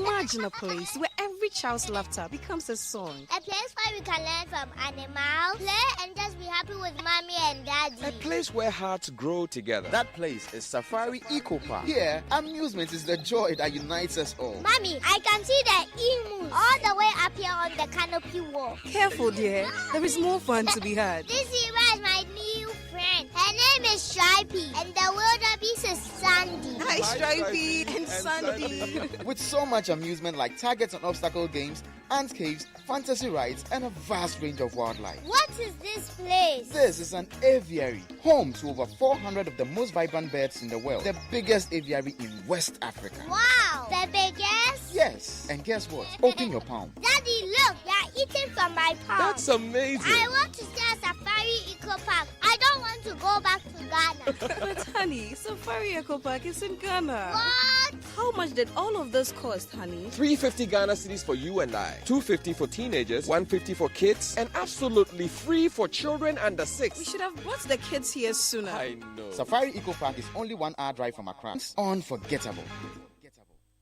Mensa Kamekao! Now what, dear? Hey, Charlie, what's it? Imagine buying your favorite gadget and driving home a sleek saloon car. Oh, yes. With Max Buys You Shop, You Drive promo, every purchase brings you closer to amazing prizes. Just shop any products from Max Buy and stand a chance to win a sleek saloon car, TVs, smartphones, and more. Your next buy could make you a winner. So what are you waiting for? Shop now and let's make your dream drivable with Max Buy. Max Buy. You shop, you drive. For further enquiries, call Max Buy on 054-401-9552. Terms and conditions apply. This promo is being run by the NLA on the Caritas Lottery platform. In Ghanaian parlance, Agrobesa, Efri Anopa. To wit, if the festival will be entertaining, it starts from the morning. If 2026 will be amazing, it will very much depend on what we do in January. We bring you the Effective Living Series 2026 on 97.3 Citi FM with different weekly themes. Week 1, know where you want to go. Week 2, develop a plan to get there. Week 3, build capacity to get there. Week 4, take charge and soar. Tune in to 97.3 Citi FM to get a good head start on 2026. The Effective Living Series 2026 airs every weekday in January at 9:15 a.m. prompt, only on 97.3 Citi FM. The Effective Living Series is sponsored by Petra and Hallmark Freight and Consultancy Ghana Limited. Challenge these days, new level crowd. Where did you pass? Me, pass somewhere. I just switched for a better life. I switched for comfort. Look, your salary deserves better. Switch? Yeah. How do you mean? I switched my salary account to Fidelity Bank. Oh, okay. And that's my jackpot. I get higher loan amounts with lower interest rates, as well as personalized financial support. They gave me a loan to expand my side hustle. And the terms are just flexible. Wow. Your salary deserves better. Oh, my salary deserves better, Pa. You see the way you are smiling wide? Yes, I will switch and smile wider. Your salary deserves better. Switch to Fidelity Bank today and enjoy lower interest rate, car and home loan, personalized financial support, and a smile that lasts. Switch and smile wider. Fidelity Bank. Believe with us. If I believe with us, Fidelity. If I know I lay your side, Fidelity. Channel 1 TV has a way of telling their stories. Stories that empower change. Capturing the trending issues, delving into our communities, getting out the voices that matter. Almost 13 to 16 people were under the ground and it collapsed on them. Yesterday we were able to make it and remove 8 of them and 4 were dead. Channel 1 Newsroom, CNR, brings you an exhaustive coverage of the day's news. 8 p.m. and 11 p.m. every night. Don't mine in forest reserves. And always when you've created a mess, clean it up. The laws are there. So it's not that you need more laws. It is just that you need more enforcement. Channel 1 Newsroom captures the exact news temperature of the nation. From the northern, western, eastern, and southern parts of Ghana, Channel 1 Newsroom, CNR's got you covered. Let's speak to the core issues in terms of how we can prevent professionals who have been given the mandate to teach our children, and for this matter, the old children's standard of care, and how they can live up to expectation. 8 p.m. and 11 p.m. every night. How can somebody work and you tell the person I appreciate you for 10 good months? I can't stand it. I'm owing rent. What should I do to be able to pay my rent? I don't understand. They should pay us. Enough is enough.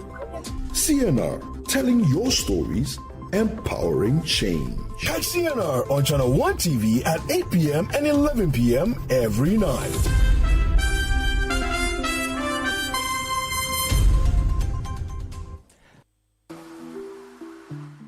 Mr. J, you are 98 and still strong. What is your secret? Simple, my son. I eat Dimfonio every day, the Asian superfood that kept our forefathers strong and energetic. The Infonio cooks faster than other cereals. It can be used for porridge, tasty jollof, salad, wache, and even baked foods. It's packed with nutrients to keep you strong and healthy. Where can we get it?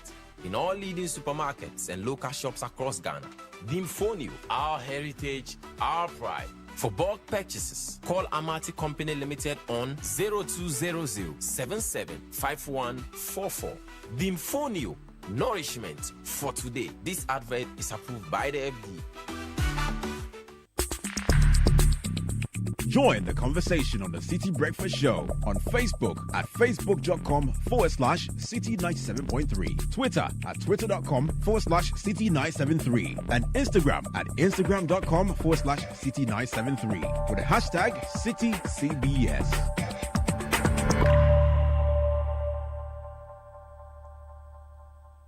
This is the Citi Breakfast Show, the city's biggest conversation.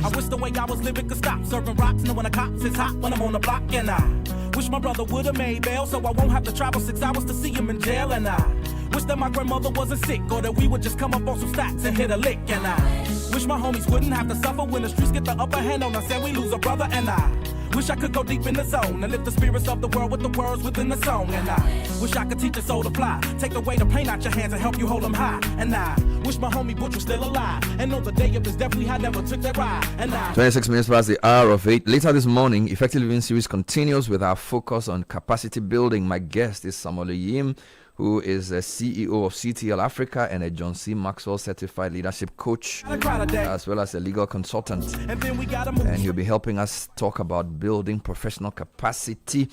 The Effective Living series, it's in its third week, is brought to us by Petra and Hallmark Freight and Consultancy. Before that, 590 Mobile has got many people dialing and more people winning. We've increased the playing time of your favorite 590 Mobile from Monday to Saturday. Noon rush starts from 8:30 p.m., closes at 1 p.m. the next day, while the evening draw starts at 1:30 and closes at 7:55 p.m. Aseda Sunday or Sunday Aseda remains the same with no change. Catch all the 590 Mobile evening live draws from Monday special to Sunday Aseda on GTV broadcast from 8 p.m. to 8:15 p.m. Always remember to stick responsibly, not for people below 18. Contact 0308 249 477 590 Mobile at Darwin Sempre. Now, do you know the hottest slogan in town? Say it with me, Pa to Pa from GCB Bank. Pa to Pa, no be just vibes. It's your chance to win mega Gantuan prizes. We are talking the ultimate all-expense paid trip to the Global Football Fiesta next year. Plus, monthly TVs, fridges, cookers, and many goodies. The prizes, no, they finish. Join the winning team, deposit and maintain 300 CDs or more in your GCB savings or current account. That's all. Small savings. The more points you earn, part to part, and boom, say kutu, say bam, you fit win. So get in the game, and your next stop fit be Yankee, Canada, or Mexico from December 2025 to April 2026. Save, win, go with the part to part promo by GCB Bank. Global football, here we come. T's and C's apply. GCB Bank is your bank for life. Get ready to boost your career with SIMA. Whether you are fresh out of the university or climbing the corporate ladder, SIMA gives you real-world skills, global recognition, and powerful network of over 689,000 professionals in 190 countries. And while you learn, unlock leadership and digital finance skills and become a chartered global management accountant. No boring lectures. Enjoy flexible, self-paced online learning and study anytime, anywhere. Visit www.aicpa-cima.com. Call 026-301-1992. SIMA, one SIMA qualification, countless career opportunities. Make every moment unforgettable with CBG cards, your most reliable payment options. Whether you're shopping for gifts, paying for groceries, booking holiday experiences, or settling bills on the go, our GH Link MasterCard Classic and MasterCard Gold provide simple, secure, and seamless payments anytime, anywhere. Enjoy the enhanced security of our upgraded card management platform for your absolute peace of mind. Choose convenience that keeps up with every celebration. Choose CBG cards, the smarter way to pay anytime. For inquiries, call 0302-216-6000. Email us at talktous@cbg.com.gh. Connect with us on socials. Terms and conditions apply. CBG, we stand with you. And for all ye drivers out there, listen, we're trusted for 102 years, Enterprise Insurance, and we've dropped the Insure Not Chile promo. Is your road to the ultimate football experience. When you insure your car with Enterprise, you don't just get protection, you get rewards. Enjoy free fuel coupons, airtime, shopping vouchers, stand a chance to win an all-expense paid ultimate football experience live at the stadium. Insure your car now with Enterprise Insurance and be part of the Insure Not Chile promo. Promo runs till May 2026. We are doing this on the NLA's Caritas Lottery platform. Terms and conditions apply. Enterprise Insurance is your advantage. I wish that we can hold hands. Listen instead of dissing lessons from a grown man. And I wish the families that lack. So the highlights of the speech we played for you: the rapture in the world order, the end of a nice story, the beginning of a brutal reality where geopolitics among the great powers is not subject to any constraints. McCartney talks about the power of middle powers like Canada, who are not powerless. My question: what about the third world, so-called? What about Ghana? What about West Africa? What about Africa? If Canada, EU, and to an extent even India are all reeling under this new sort of reality, what does this reality mean for us? And do we have any power? Interestingly, President Mahama hosted something called the Accra, what's it called? He hosted an event in Accra, and he's hosting the same thing in Davos, right? And it's something to do with a new alliance. Yes, the Accra Reset. So let me just read highlights of this. The president will participate in the first Davos convening of the Accra Reset. Yes, so there's a side event called the Accra Reset tomorrow on the margins of the World Economic Forum annual meeting. The president leads the Presidential Council of the Africa Reset, a global South initiative working to strengthen sovereign capacity and reimagine international cooperation in an era of unprecedented global challenges. Other Presidential Council members attending the side event include President Abdel Fattah el-Sisi of Egypt, President William Ruto of Kenya, and President Felix Tshisekedi of the DRC, Vice President Kashim Shettima of Nigeria, and Prime Minister James Marape of Papua New Guinea.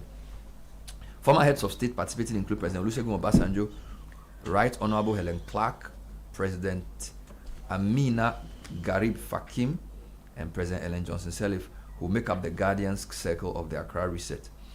The meeting will launch priority programs following the initiative's introduction at the 2025 UN General Assembly and the endorsement at the G20 Leaders Summit in Johannesburg. Accra Reset is timely amid intensifying great power rivalry, the collapse of the global aid narrative, unprecedented trade tensions, and crisis of climate shocks, cost of living, pandemics, and conflicts. President Mahama considers the Accra Reset as complementary to his domestic reform, the Resetting Ghana agenda. As a founding member, Ghana recognizes that effective national governance requires both internal reform and a more equitable international system. President Mahama has consistently emphasized that sovereignty means the capacity to execute national vision while building strategic partnerships, particularly within Africa and across the global south, that advance mutual interest. Don't forget, it's quite very likely that the president of Ghana will become the chair of AU. And I think some of the stuff he's doing aligns with what McCartney is talking about. We have to take our destiny into our own hands. Yep. What I wanted to do was to play highlights of that interaction the Canadian Prime Minister had with the journalists. But I also wanted to highlight again the issues around food sovereignty and energy sovereignty. Says if you are not on the table, you are on the menu. There's a lot of at the table. If you're not at the table, you're on the menu. There's a lot of food for thought in the speech, but I feel like let me wrap it up with the interview before we can make some quick comments. So here's Mark Carney speaking to a journalist just after he gave that speech. Well, thank you, Prime Minister. I don't think I've seen many standing ovations at Davos, so that was interesting. You said there was a phrase in your speech where you said sovereignty now is the ability to withstand pressure. Isn't Canada almost uniquely vulnerable to pressure because of the extent of your trade dependence on the United States? Well, the proof is that we have been able to withstand the pressure, and there has been considerable pressure. I'll give you a couple of facts. We've actually created more jobs since the tariffs were put on than the United States in absolute number. Economy is growing at the second fastest rate within the G7. That's not there. There are pockets of extreme pressure without question in Canada, but headline, we're reacting. The second thing, and it's a fundamental point, is the recognition that we can give ourselves far more than any foreign country can take away. There's lots of efficiencies in having one Canadian market, the $1 trillion of domestic investment, and building these partnerships abroad, all of which are bigger returns than what's been lost. That's not to say we would rather not lose it, but we can withstand the pressure, and we are.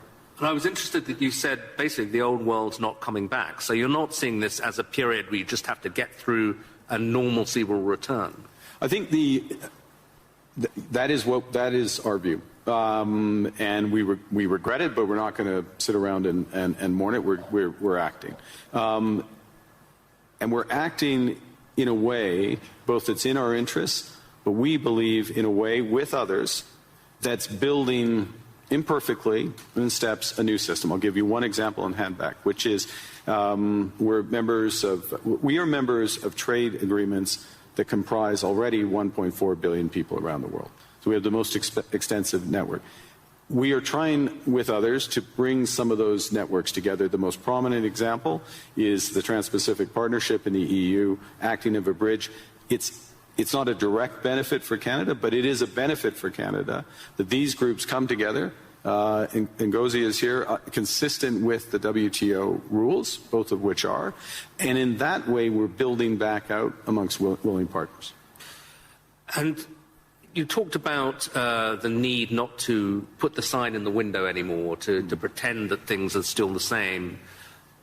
Do you think, to put it directly, that the NATO alliance is still doing that, still pretending it's the old transatlantic partnership, when it's really kind of going?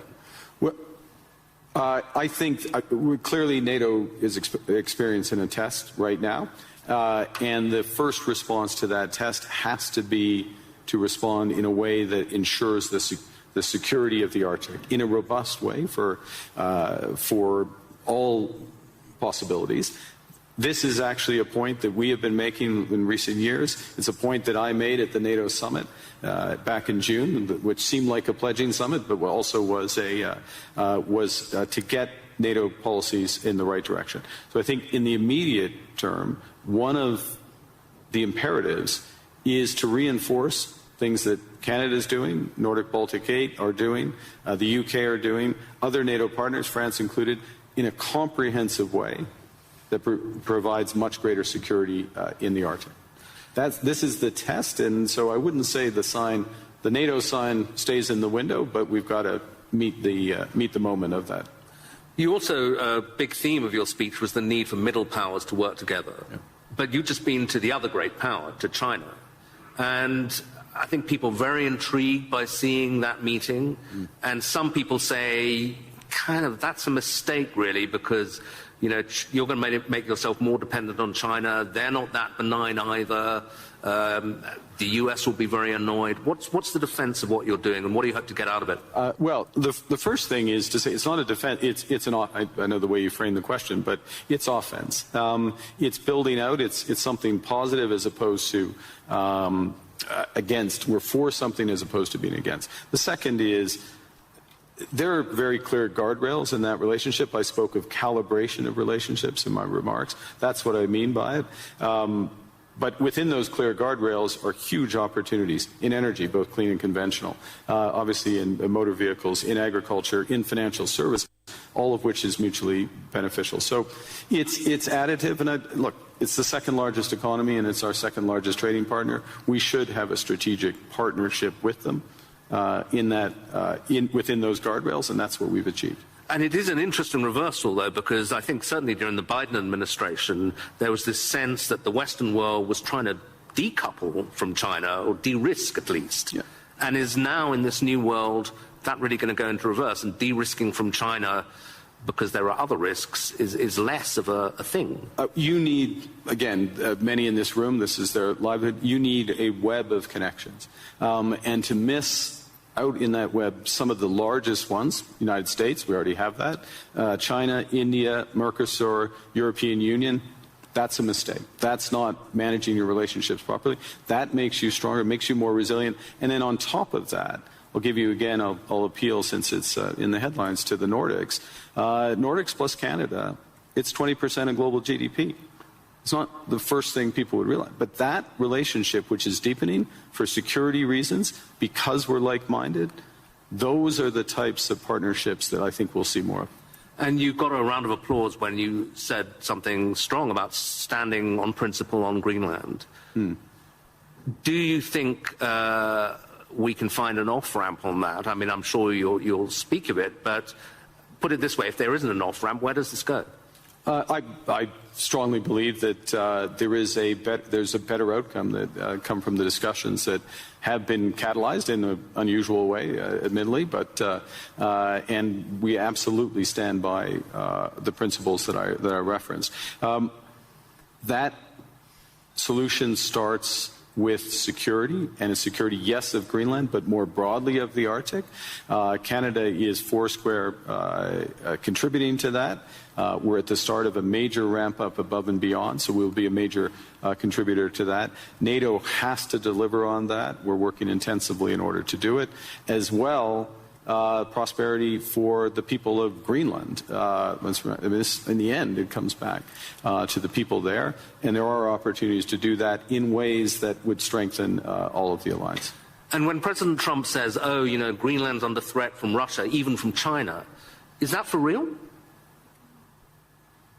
I would say that there are threats. Russia is without question a threat in the Arctic, without question. Russia does lots of horrible things, and I'll take the opportunity to condemn their unjustified and horrific assault on Ukraine, almost at its fourth year. They are a real threat in the Arctic, one against we need to protect, which is why we have 364 5-day air, sea, and land presence. It's why we're adding to our submarine fleet, adding to our air fighter fleet, why we're building out over-the-horizon radar to protect from Russian missile threats and others, and why we will work with our NATO partners. The threat is more prospective than actual at this stage in terms of actual activity in the Arctic, and we intend to keep it that way. Another big issue that's going to come up this week is this board of peace that President Trump is keen on. I'm not sure whether it's for Gaza or for the entire world, but apparently Canada's been invited. Are you going to join?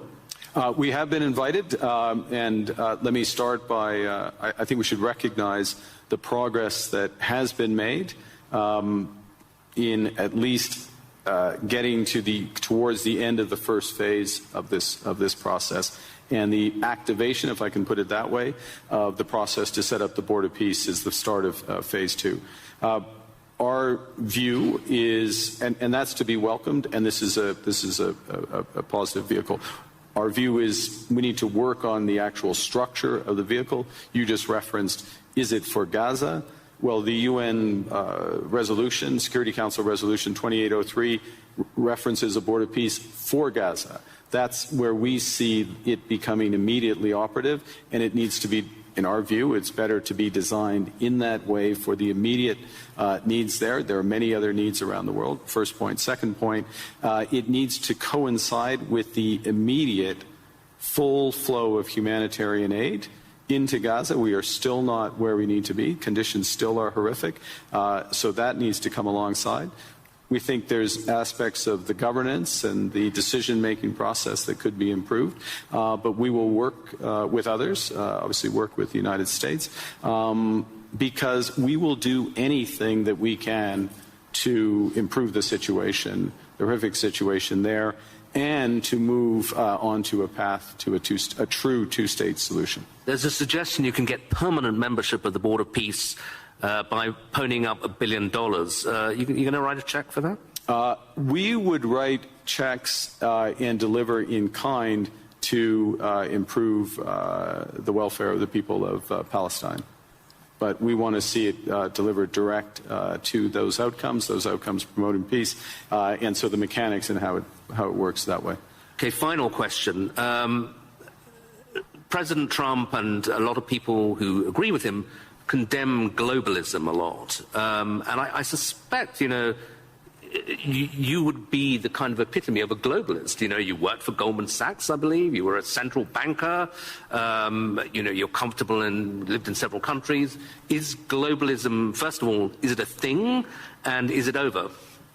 I think, look, understanding how the world works, having an appreciation for other cultures, understanding the connections, and being able to, or at least appreciating ways that how we connect, whether it's through technology, trade, investment, culture, can enrich our lives, and that's a good thing, and also help solve problems. Being detached from where you live and the broader needs of society, there is an epithet for that. I don't know that the G word is the one.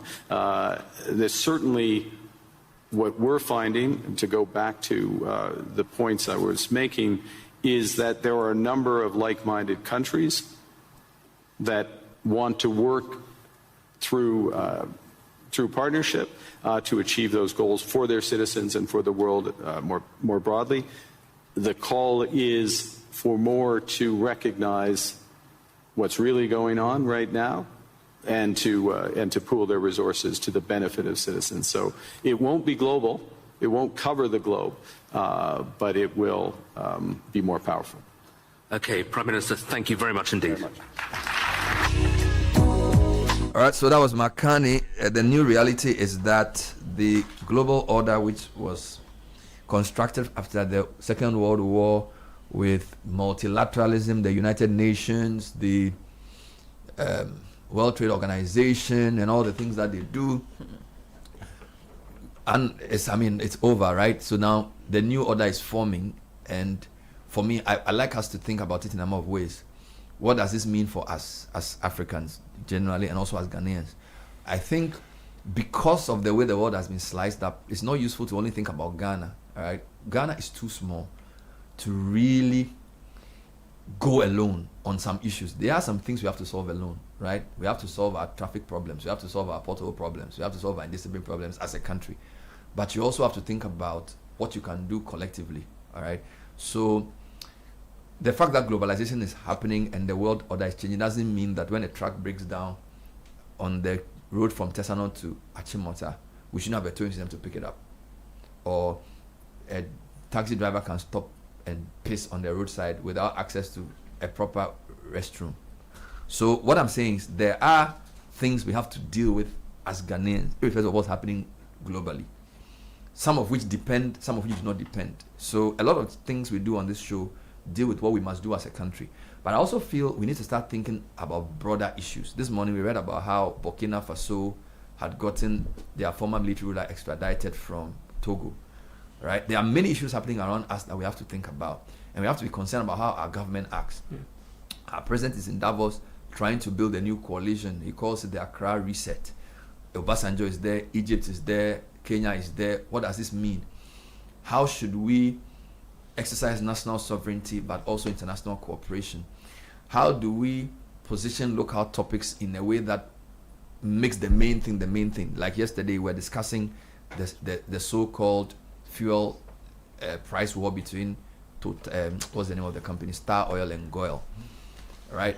And I feel like we need to start seeing things from a very long-term strategic view, which is why yesterday, for example, I said, beyond whether Goil is cheaper than Star or Star is cheaper than Goil, Tor is the question, right? Do you have energy sovereignty?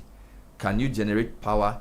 Can you have your vehicles moving for a year if the world decides not to sell you crude or to sell you finished product? Who's debating those questions? If Parliament reconvenes next week, is energy sovereignty on the agenda? Is food sovereignty on the agenda? Right? We import a lot of rice. Whether you are MPP or NDC, whether it's planting for food and jobs or feed Ghana, is Parliament concerned about Ghana producing enough food to feed its citizens, irrespective of which party is in power? I think for a long time, the agenda has always been about which party does it better and which party wants an advantage. And I think, honestly, where the world is going, some of the petty politics looks so sad. So sad. In an era where countries, I mean, listen to Kani talk about the deals he signed in less than 3 months with China, with European. Did he mention Africa? No. Did he mention Ghana? No. We don't even matter to these guys, right? He's mentioned all the deals he signed to secure his country, which is even a middle power. And then you go to Parliament next week and look at what they'll be debating. You know, and I'm asking myself, do we even understand what's happening in the world? What is at stake? I think that even the way I run this show has to change on the basis of where the world has gotten to. We cannot afford to have ignorant citizens in a conflict-prone sub-region who are susceptible to disinformation. The way they see the world is being distorted by deliberate agents who are trying to weaponize their ignorance for their advantage. What are we doing as a media house? All right? What are we doing as a civil society in pressing upon our leaders to take the right long-term decisions? You know, the politics is sickening, but there's also the whole lateral discussions on pointless issues in Ghana. You know, it really worries me that we are willful accomplices in diversionary conversations when the main issues have to do with feeding ourselves, powering ourselves, and protecting ourselves. All right, we have not majored on those issues, and I really want our what's the word I want to use? Influential voices within this public sphere, whether it's the civil society or media or our parliamentarians. It's an appeal to go back to let's make the main thing the main thing. All right, let's focus on how to be competitive. How do we protect our local industries from the way the world's, I mean, look, we are talking about coercion. I mean, look what's happened to Venezuela, right? You are being forced to sign a deal which really subjugates you, and you have no option because you haven't developed other markets. The Africa free trade thing is almost like a talk shop, right? So like we are giving nice speeches all over the place, and I'm not even sure whether you can track any progress. So between the time after was launched and all the speeches given, can you really say that Ghana has built any productive capacity in even 2 or 3 sectors? So like whether it's the furniture industry or the textiles industry, have we done anything that has even opened up other markets for us? So like your company, Tekura, are you able to export to Nigeria or to Kenya? Do you understand? Is there any deliberate effort to make it possible for businesses to grow in a way that even if the US decides not to sign AGOA and the Chinese decide that they're going to bully us, we have an option. Africa is a 1 billion market, but is it open to Africans? Who is discussing these matters? You know, it worries me. And when I listen to our MPs, a lot of times they are still looking for political advantage. Okay, so we are not looking beyond. Look, I heard an American senator being interviewed by the BBC, Republican guy. He's the guy who's pushing this Greenland agenda that they should take over Greenland and basically whatever. And he was lambasting the UN. Like, this is a senator, of course, he's from the and I'm not saying I agree with him, but my point is, even with the things that they are doing that we disagree with, his parliament is aligned. Or at least, you know what I'm saying? He's telling the BBC that the UN is they have not solved any problem, they have caused world war. So for them, they don't even believe in the UN. Okay. So what are we doing? What are we discussing? What are people watching? What are they listening to? You know, I think we need to. Yes, we can do politics, right? MPP can choose their leader, NDC can do whatever they want. But Charlie, there are some things we agree on that, Charlie, whoever is in power, we have to at least localize there. You get it? It's like basic things. So food, when it comes to food there, let's say that in the next 3 years, we are going to increase our food production to a point where if the world decides to go to war again, we're not going to blame Russia, Ukraine, or another war for our lack of food. Simple one, even food kekeo. Then energy, whether it's NPP or NDC that takes the credit, TOR must work. We have to balance dependence on finished petroleum with refined petroleum here. At least that, whether it's NDC or MPP in power, we have to agree on that. Simple thing, no? Simple things. We have to we have to boost our defense, procure a few aircraft, because the sub-region is getting increasingly volatile. We shouldn't politicize it. We know that what's happening in Burkina Faso could spill over here. Mali, Niger, many issues. So while we work on the Sahel issue, at least let's boost our defense small. US went to bomb Sokoto, claiming that they were killing whatever. You get it? And Nigeria has many more much more firepower than us. Everything we discuss, it has to be politicized. So when we even go to Parliament to discuss, should Ghana procure a few aircraft? Usually that's how they do it. You know, and I feel like sometimes our MPs, we need to rise above those, because the kind of threats we are facing. Look, if Trump can do what he did in Venezuela and Nigeria, and the Nigerian government say, oh, we did it with him. When I listened to the experts I interviewed last week, I'm like, are you really sure? Imagine if he says northeastern Ghana is funding the Burkina Faso government, so I'm going to do a military exercise there. What can we do? Yeah, so you know, sometimes it's not everything we should talk. We should do. There are a lot of, and I just want to urge the minority and majority leaders that, you know, we need to agree on some things that we will prioritize for the next session of Parliament, because I think Parliament is where our voice is heard, right? There are things they will disagree on, but I feel like they should agree on a few issues: security, food, energy. Like those ones.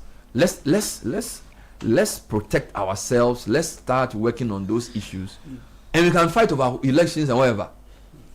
Okay, but it's a challenge for me, Sky. You can feel my frustration. The rhetoric in Ghana locally doesn't match the seriousness of the times. The world has changed. Yeah. And people admire. Yesterday I went to speak to some diplomats. People respect our country a lot in terms of what we've done, in terms of how we are able to vote and change governments and stuff. But I feel like we have not even used that to protect our own citizens. We haven't used that to better our life. We've just, oh yeah, Ghana is a nice country, your democracy is working, but that's all. We haven't used it in a way that gives us a chance to survive. Because what's happening in the world now, nobody can stop the US. Generally, the Europeans have realized that, Charlie, they've left themselves ajar. You know, so what are we doing? What are we doing? I don't see the urgency in the speeches, the rhetoric. No, it's like business as usual, and that should not be the case. You know, Sky. I mean, I have attended some, you know, speeches elsewhere or gatherings elsewhere where it became clear to me that in the context of what is happening globally and whether we have woken up to actually smell the coffee, we are far asleep. And you know, we have always relied on what is known as the rules-based world order, where clear rules determine what a nation can and cannot do. We see that in the area of trade, we see that in the question of international law, the meaning of sovereignty, and why you should not use force against another sovereign state without justifiable cause. But for some reason, we still here, as Bernard argued, have not actually bought into what Nkrumah had said many years ago when he spoke about neocolonialism. Because what is happening simply from the viewpoint of the US is that they believe they have a national interest. That national interest must be protected and defended. And it is irrelevant whether that affects you negatively or not. If you read the likes of Alexander Stubb, who is the president of Finland, he beautifully distills the whole concept of foreign policy into three main compartments. He says it is driven, first of all, by interest. So what are the things you are interested in, right? What are the things you want to get? What are the things you want to acquire? And how do you get them? Then he talks about values. What are the values you believe in and you share? So, for instance, democracy, rule of law, what do you call it, respect for minority rights, and all of those things. And then power. It may either be raw power, which is what America can use, fly a plane to an unknown destination and do whatever they want to do there and get back because they believe that it aligns with their interests. Or you have soft power, like Ghana. We do not have the might of America, but with the small influence we have, we've been able to get some other countries within Africa to gain independence. And the same way, we can speak to Nigeria and get them to do certain things which will be in our interest. You understand? So, if you look at it within that viewpoint, first of all, we don't have raw power. So how can we, as Ghana, the country that inspired the black continent in a way that led to opposition to colonial rule, that ultimately got a number of countries to getting independent, how can we mobilize the rest of Africa so that on every issue that matters, we are speaking with one voice? That is what our government has got to be thinking about. Because look, as the Canadian Prime Minister said, if you don't have many options to turn to in today's world, and you believe that you can depend on only one so-called trusted ally, Charlie, you still in your own miscalculation. Because we can't sit here and say that, oh, the Americans keep telling us that the Russians are bad, or they keep telling us that the Chinese are bad, or the Chinese keep telling us that, okay, the Americans are bad or the Europeans are bad, and therefore we will not diversify our resources to include, or links to include, these important strategic partners. Very important. Because if the US decides that, look, we are no longer interested in what you do, no permanent friends, only permanent interest. Exactly. Look at what is happening with Europe. UK self-shock. Exactly. NATO. Now Germany and France and co are now sending soldiers to Greenland. So if this can happen to Europe, what will happen to us? Exactly. So you see, we need to think meaningfully about the kinds of connections that we can build that will serve our interest. The question, what is the Ghanaian interest? What is the Ghanaian interest? A Ghanaian child wants to wake up in a Ghana where he's able to get good breakfast, where he's able to go to school and study and make meaningful contributions to the development of the world. Where he or she is sick, she is assured, or he is assured, that there is a competent health facility not more than 5 minutes away, where she can be taken to receive the best of care, comparable to any you can find anywhere in the world. Right? That when there is a social problem, the society Ghana or the community Ghana is able to respond robustly without sitting down and waiting for $1 million from the Spaniards. Let me ask you a couple of questions. How do you think the current president is positioned in two ways? The AU chair thing, obviously he's going to get it. He did the Accra initiative, Accra reset thing, and now he's gone to Davos and he's doing it again with Obasanjo. Obasanjo came to launch it here, and they have Egypt, Kenya. So they are basically trying to build an Africa-led southern coalition.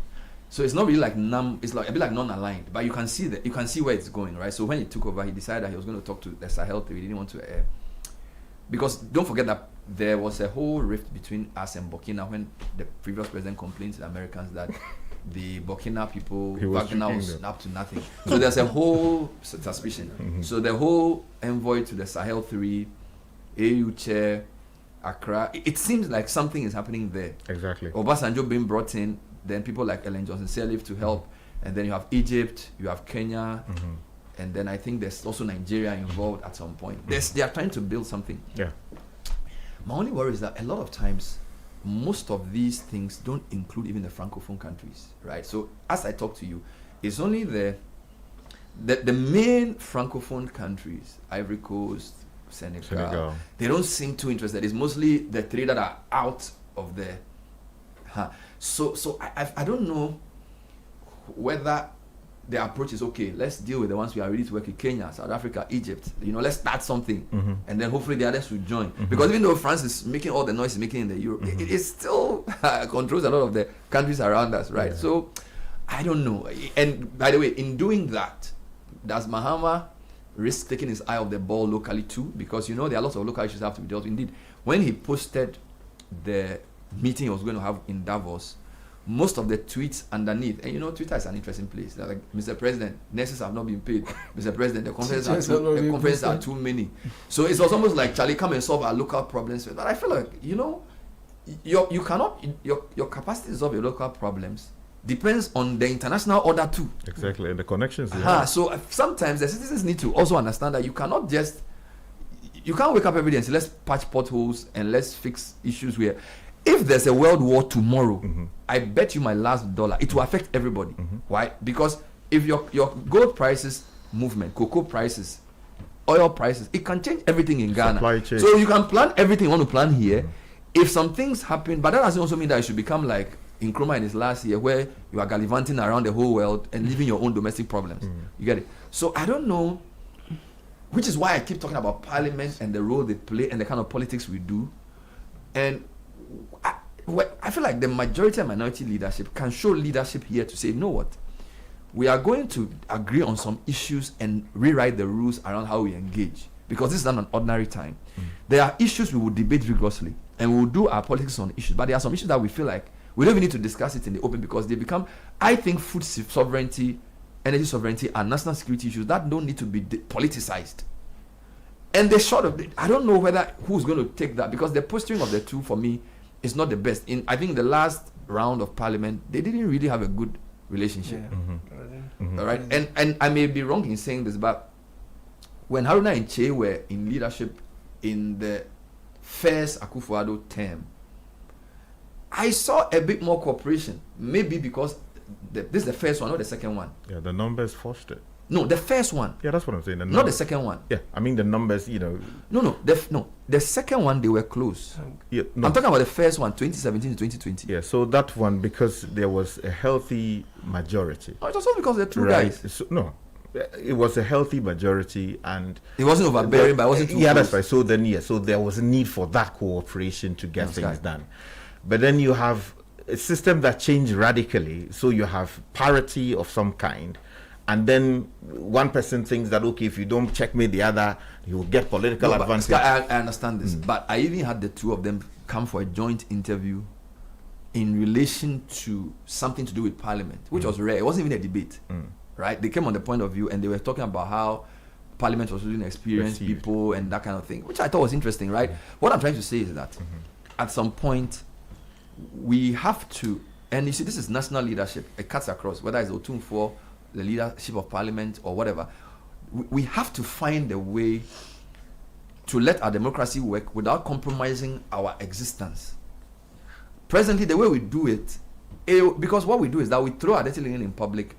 We politicize things to a point where it makes it impossible to do long-term strategic things. And this is for both sides. Let me give you an example. Gold board and all the gold things they're doing. Some of the things are good, right? Refining gold is a great thing to do. Refining oil at all is a great thing to do. But immediately you start over politicizing it and overtaking credit, you provoke the opponent to also, do you understand?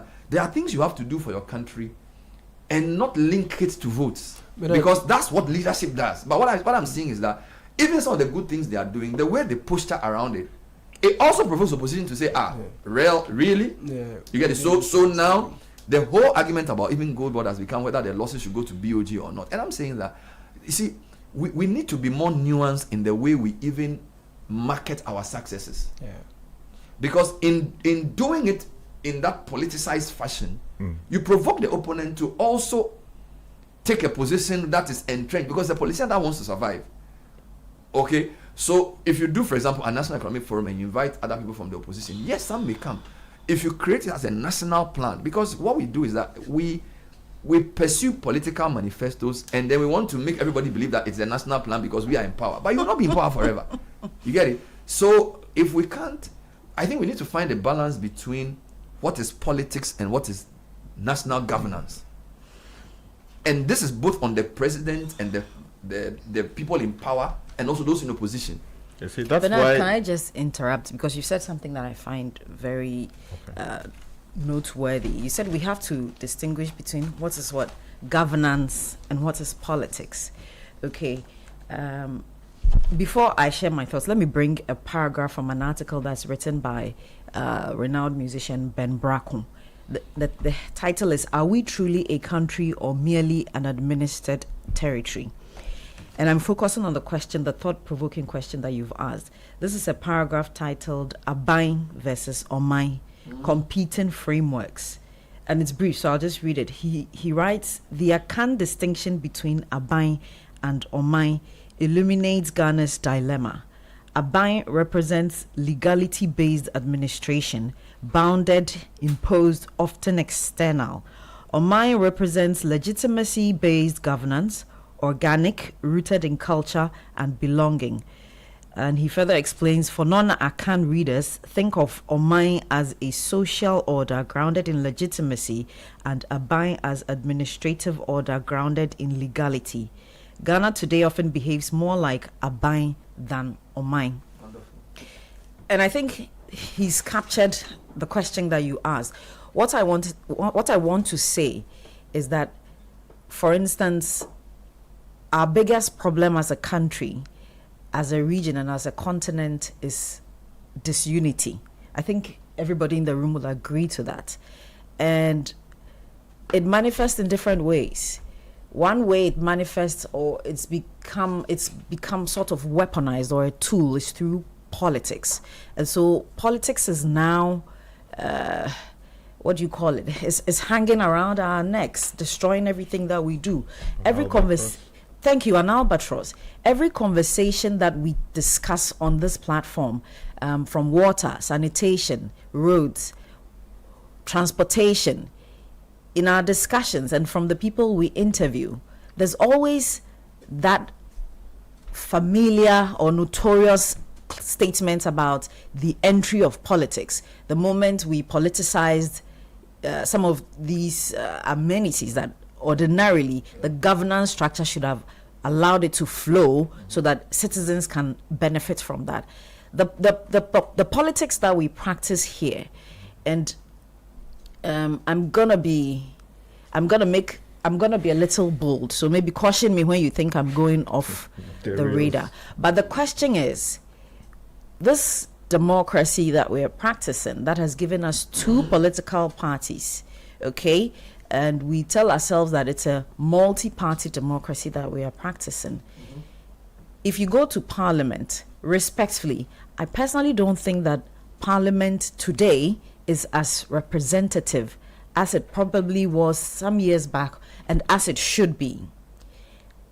In my personal opinion, I find that increasingly there's a disconnect between the citizenry and the parliamentarians, the representatives. It appears, and I may be wrong, it appears that is it 275 men and 65 men and women? 76.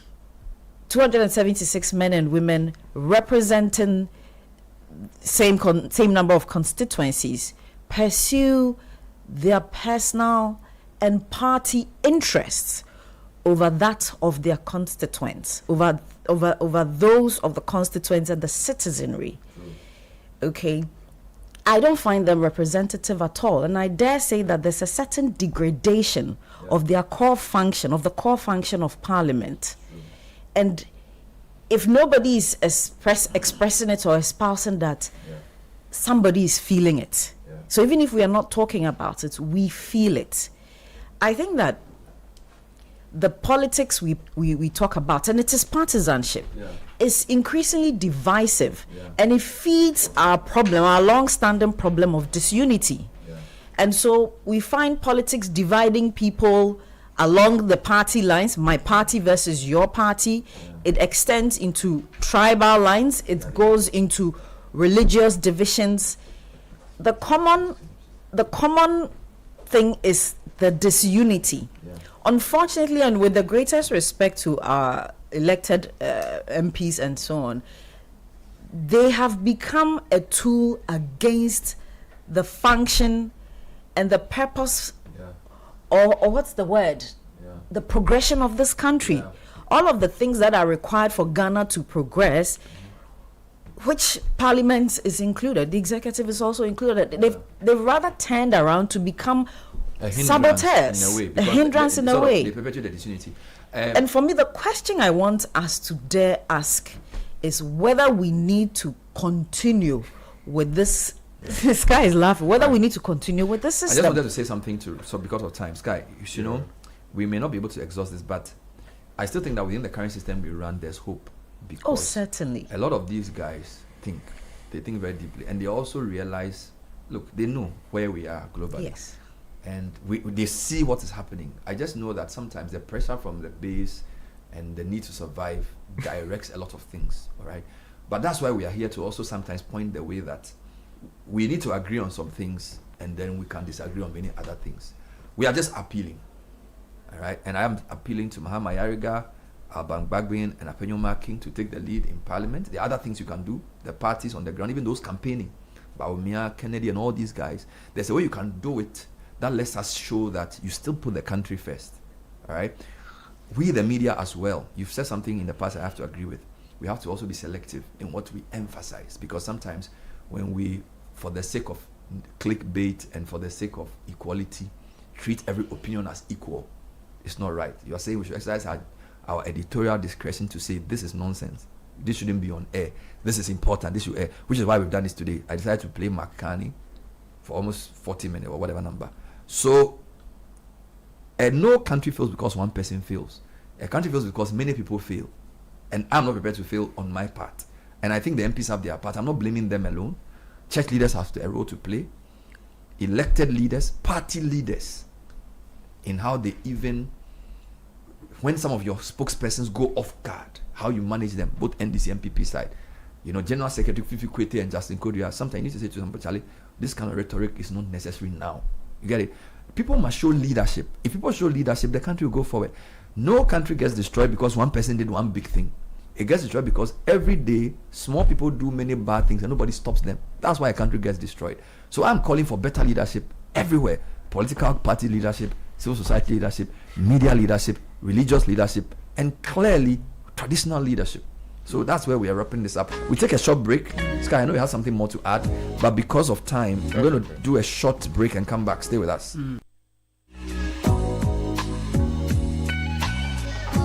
The Citi Breakfast Show. Rise above the noise. Where do your hopes and dreams take flight? The money you've earned, the future shining bright. At Petra, we're not just here for your retirement plan. We are here for the life you've imagined and then some. From your child's education to your dream home's door, we'll help you achieve what you're striving for. Petra is here, steady and strong. Your wealth in safe hands, where it belongs. With investments that grow at rates that compete, we build your future with every heartbeat. That's Petra, your partner. Come joy or strife, guiding you toward the dreams that define your life. For your pensions, investments, loans, and more, visit our website at petraonline.com or dial *447 *70#. Petra, achieve more. Looking to study at a trusted university with strong values-based education? Welcome to Heritage Christian University, located in Accra and fully accredited by the Ghana Tertiary Education Commission. At Heritage Christian University, we offer more than a degree. You will learn from experienced scholar practitioners, gain professional certifications, and enjoy en-suite hostel facilities in a safe, secure campus. We offer affordable programs in nursing, midwifery, computer science, multimedia, IT, communication, psychology, theology, and business administration. Enjoy hands-on learning, professional certifications, and top-up options for WAS, HND, and diploma holders. Mature students over 25 are also welcome. Admissions are open for January, March, and September. Get started today. Apply online at www.hcu.edu.gh. For enquiries, WhatsApp us on +233 547 777 731 or +233 202 298 399. Is there anything better than winning a bet? Well, with Betway's world first bet influencer feature, there is now. When you place a bet with Betway, you will generate a unique code. By sharing these codes, you will earn 4% of every wager in cash. And when word starts spreading, the returns start rising. No matter the outcome, you can score big. It's easy to create your own codes, choose your favorite teams, and send to your friends anytime, anywhere. So, what are you waiting for? Start betting, sharing, and winning with Bet Influencer. Brought to you by Betway. Watch the next video for all the details. Terms and conditions apply. Regulated by the Gaming Commission of Ghana. No under 18. Bet the responsible way. Betway. Get way more. Join the conversation on the Citi Breakfast Show on Facebook at facebook.com/Citi97.3, Twitter at twitter.com/Citi973, and Instagram at instagram.com/Citi973 with the hashtag CitiCBS.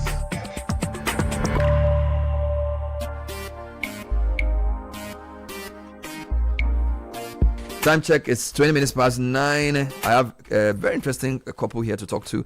The founder of Life Source International School, Dr. Is it Carl Pepper? Carl Pepper, yes. Ofori, and Ofosu Ofori, who's the CEO of the school. And it's an interesting school with a very unique value proposition around empowering girls through STEM education. All right. And they have some very interesting programs, ICGC, A-level, and all of that. But I feel like, Doc, you need to talk to us a bit about who you are and why you even started this whole journey of starting a school here in Ghana before we come into the uniqueness of the school. So we are welcome to the show. Good morning. Okay. Good morning. Thank you for having us. So we have schools in the U.S. and I was a teacher for a long time. I became an administrator. I have my PhD in educational leadership. And so once I got my PhD, I kind of saw some things in the neighborhoods that I live in that the schools needed to be improved, okay?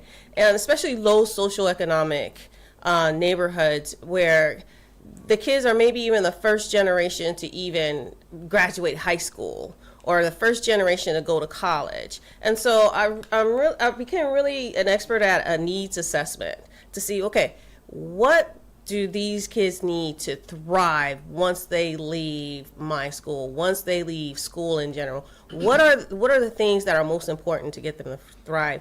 And so based on my analysis, what we did was we really created a whole new culture and climate in that area just from our school alone. You know, we taught our kids how to problem solve with each other. When they have conflict, they can go to each other and have a conversation about the conflict and resolve it with each other, which is very mature. And we taught them just really good skills in writing, things that kept them out of going to college. And what we found was that our students, they probably the first years to ever graduate high school in their whole generation, they were taking AP classes. They were taking advanced classes, you know, in the community, and it was pretty amazing to see. And some of our kids, they're in college now. They're working for NASA, you know, and they're working at law firms and engineering firms. And so I really believe that school is supposed to change people's lives for the better. It's supposed to make a serious impact. If you're going to spend that much time sitting in a classroom, listening to somebody doing this, doing that, it should make a serious impact on your life, right? So having succeeded with that, you decided to come start a similar institution here in Ghana? Yes. Well, not similar because Ghana has different needs. Correct. And so based on my needs assessment, Ghana needs industry. Correct. They need industry and they need jobs, right? And also they need sustainable farming. Correct. They need to be able to create their own food supply and not import so much stuff. Thank you. You're welcome. And so I was able to partner with MasterCard, and MasterCard has this whole sustainable farming initiative. And so they took care of that piece financially for us, because we have 10 acres. Our school is on 10 acres. It's very serene, very beautiful in a palm, you know. So we are developing that 10 acres, and part of it's going to be a farm.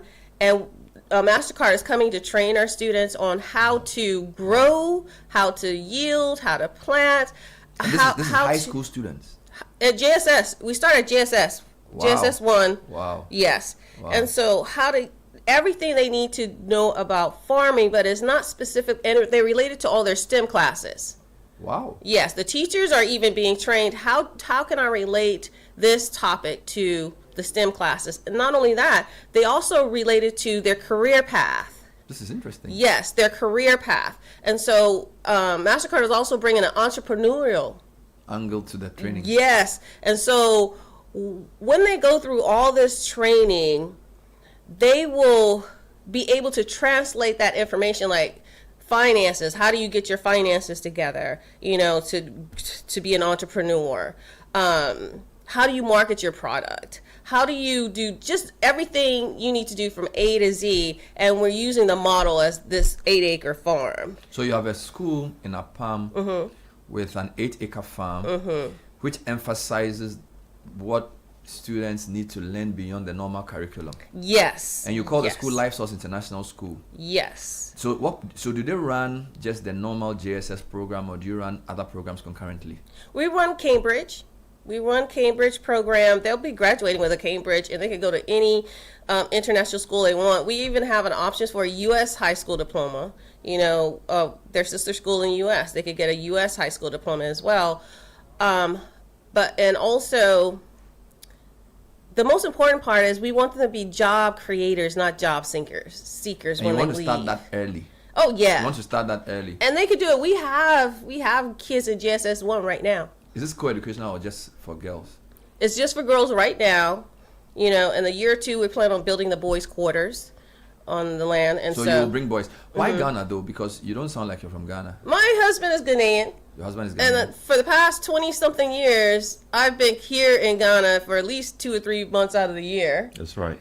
And so, yeah, I met him here in Ghana. So you run the school. You're the CEO of the school. How is it going so far? So far, it's been going well. You know, just like any new project. You know, a few hurdles, but we're doing good. You know. What type of student do you look for, and what kind of family? Because I'm wondering, is it fully paid? Is there scholarships? How does it work? Because you also spoke about the income level areas of where you were doing your thing in the US, right? So what is the profile of a person who can be student at Life Source International? Well, all are welcome. You know, we have a lot of scholarships for, you know, potentially really good students, but yet needy. So we have a scholarship program for that. And we're also welcoming anyone that's able to afford our tuition, which is about 72,000 Ghana cedis a year. And that includes tuition, feeding, accommodation, and everything else. That's boarding. That's boarding. And that's for the Cambridge program. Correct. That's for the entire program. For the entire program. Yes. So that may be on the high side for the average Ghanaian, right? So do you sort of do exams to enter? How does a person become part of your school? Well, there's no exam to enter. We give our own exams when they enter and see what level they're at ourselves.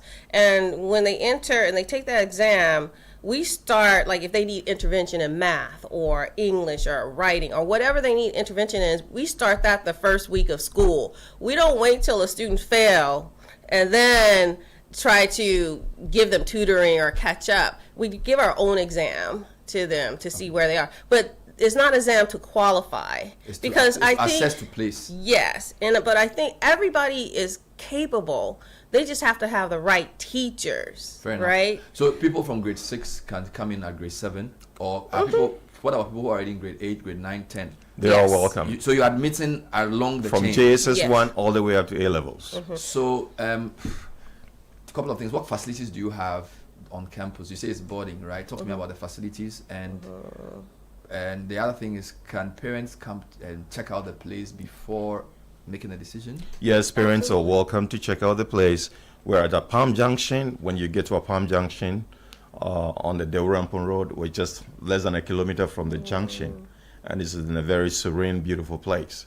And I think when parents come to our campus, they're going to be You're glad. an 8-acre farm. How big is the whole The area? whole 10 acres. Yes. So it's a huge place. It's a huge place. Boarding facilities for girls for now. Exactly. And do you do site visits or? Absolutely. We encourage any parents who want to come. We're about 10 minutes outside of Winneba if Yes. you're going toward Cape Coast. Okay.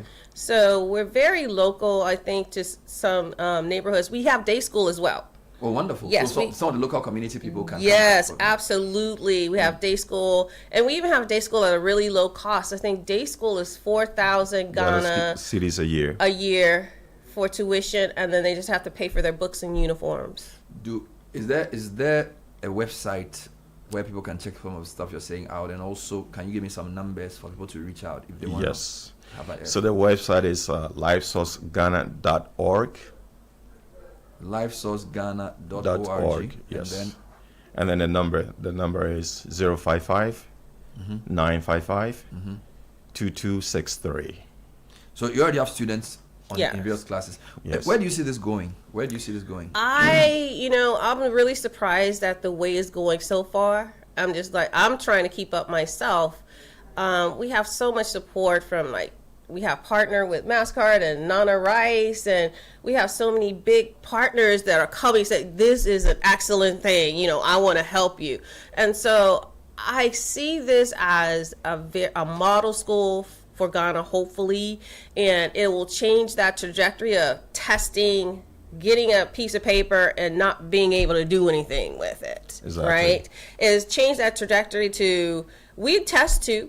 Our kids are going to be testing high. They're going to, because the way we teach, we make sure their writing is stellar. They can answer any question logically. We make sure their math is stellar. We have a process. I have a process that I developed in California to teach kids who are not typically good in math, and they become excellent and become engineers at math, because teachers have to have patience and they have to know how their kids learn. So I do a lot of teacher training all over, and just the training alone for the teacher changes the trajectory, Sounds of the really student. interesting. I'd like to announce the number again, 055-955-2263. You can call to get more information about Life Source International School at Palm Junction on the Derampam Road. Boarding facilities, they also have day, and they run both the normal Ghana system and the international system. You can go to livesourceghana.org for more information about this school. We've been talking to Dr. Culpeper Ofori, who's the founder of the school, an educationist trained decades in the US, now working in Ghana. Ofosu Ofori runs the school. He is the man from the... So you're from Apam? No, I'm not from Apam. Okay, but you just happen to have the school there. Exactly. No, this is really interesting, and I think this would be a nice discussion to have in future as well. And I really want to emphasize about, being job creators and not job seekers. Wonderful. Because that's the goal. And that's what Ghana needs. Pre-university. Exactly. You don't wait to university. You teach them prior to university. So you have that in your consciousness. It's a great experiment. And I have no doubt it will succeed. Thank you, you. Dr. Ofori and Thank Mr. you so Ofori. much. We've been speaking to the co-founders or the founder of this school. Really interesting proposition that we need industry and sustainable agriculture, and we must start from JHS. And Life Source International School offers a very different approach to this. So just let me say what the courses are. So chemistry, physics, biology, IT, agriculture, French, history, and global perspectives. That's what we offer at the school. Thank you, sir. All right. When we come back, Effective Living Series continues with professional career development. All of that and more. Stay with us. This is the Citi Breakfast Show, the city's biggest conversation.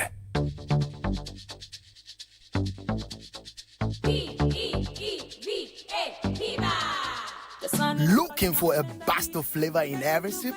Discover the refreshing taste of Piva beverages. Enjoy the classic Piva Cola flavor, perfect fit anytime. How about a fruity adventure? Try our delightful Piva orange fruit drink packed with recognized citrus flavor. Craving something exotic? Our Piva cocktail fruit drink brings the tropics to you. For a sweet and juicy treat, grab our grapefruit drink and don't miss out on the refreshing Piva Tangerine fruit drink, bursting with tangerine flavor. Piva Cola, Piva Orange, Piva Cocktail, Piva Grape, Piva Tangy. Grab yours today. Available now at your local store. Call us on 05500 32231. Piva, a taste you love. This advert is FDA approved. P for Piva. When you hit the road, anything can happen. Drive with motor insurance that's fast, reliable, and always there when it matters. Whether it is comprehensive motor insurance, third-party fire and theft, or third-party only, Provident Insurance will sort you out. Insure or renew from January to March and enjoy fuel coupons and exclusive branded souvenirs. Terms and conditions apply. Drive confident, drive protected. Visit any Provident Insurance branch nationwide, our agency outlets, or licensed brokers. You can also call 050-937-4928 for inquiries or visit providencegh.com for more information. Remember, Ghana card is required for individuals and TIN number for corporate clients and for all motor insurance transactions in line with NIC directives. With Provident, man, you're covered. This is the Citi Breakfast Show, the city's biggest conversation. The Citi Breakfast Show. Rise above the noise.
And we're getting into Effective Living series shortly.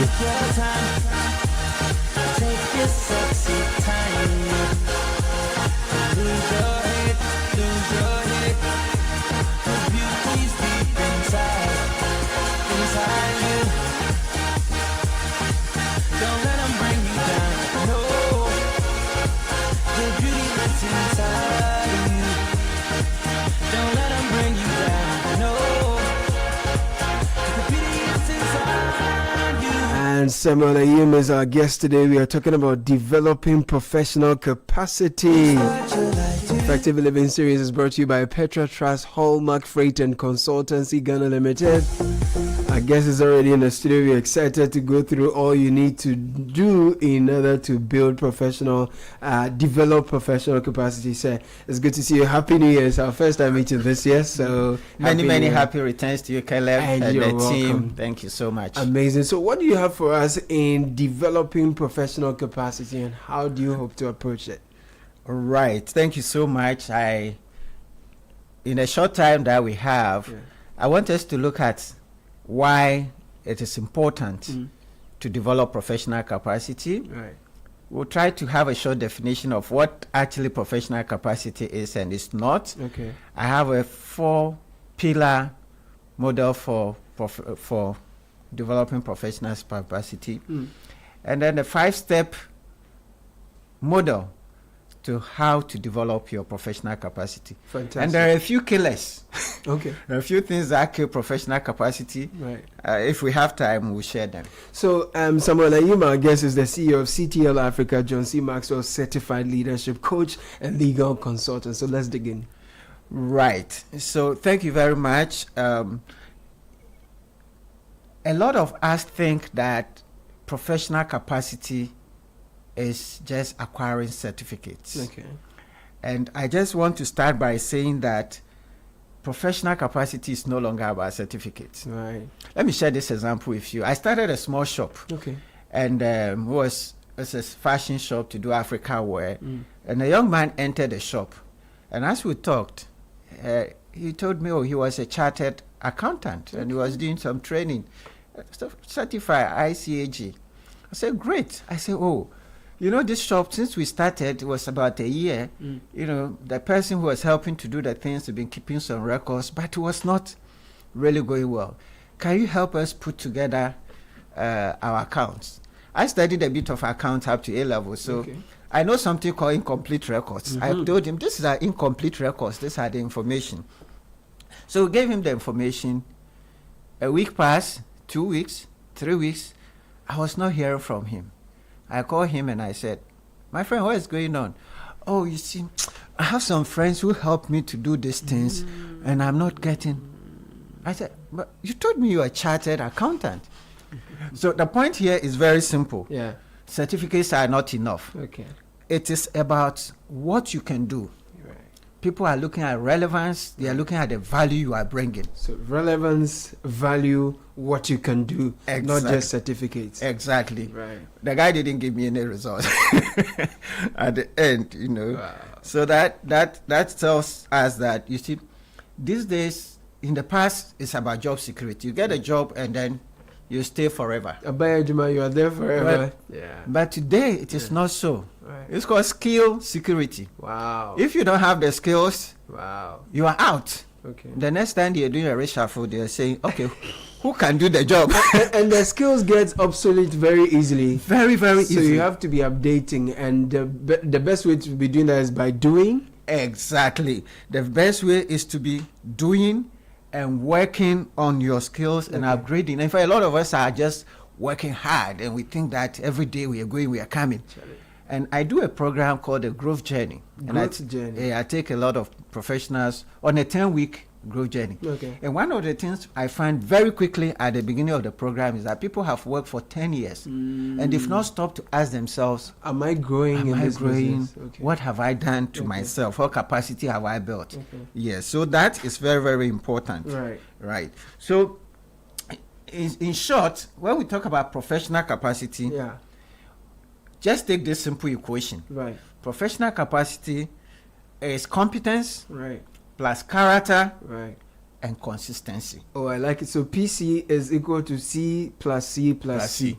Where PC is professional capacity, the first is competence, character, and consistency. Oh, I like it. You have a breakdown too. Yeah, it's very, very simple. Lovely. So competence is what you can do. Right. And so you sit here, you can interview, you can do that. That's fine. But character is how do you do it? Okay.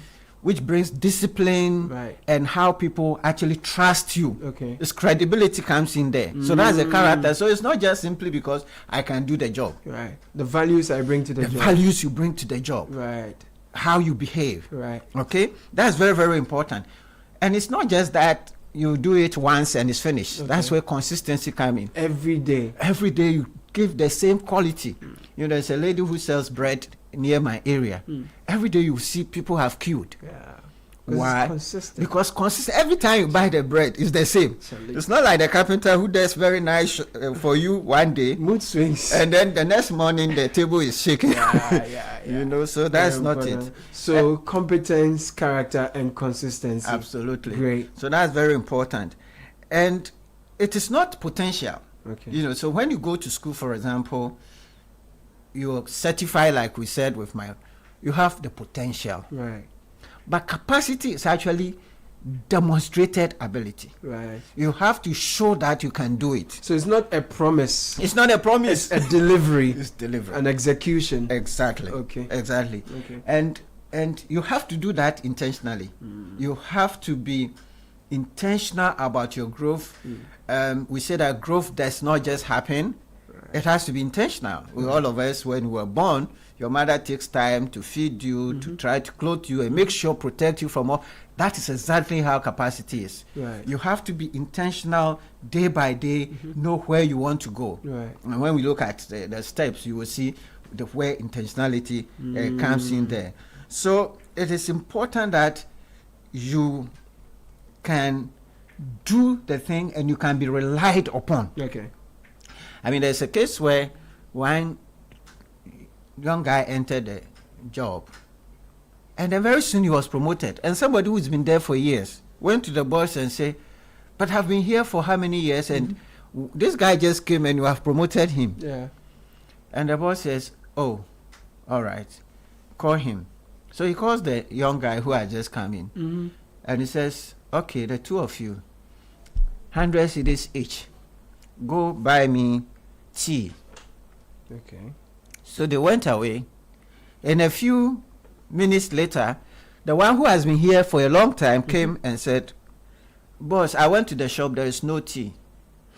He said, "Oh, okay." His phone rings. The young guy who has just come in, "Boss, I went to the first shop, there's no tea. I check around, there's another shop. Now they have 3 different types of tea. There's green, there's brown, there's this one. There's one that is thick and this one. Which one do you prefer?" Right. And I look at it and I say, I want the green one. Okay. So he goes to there and he negotiates.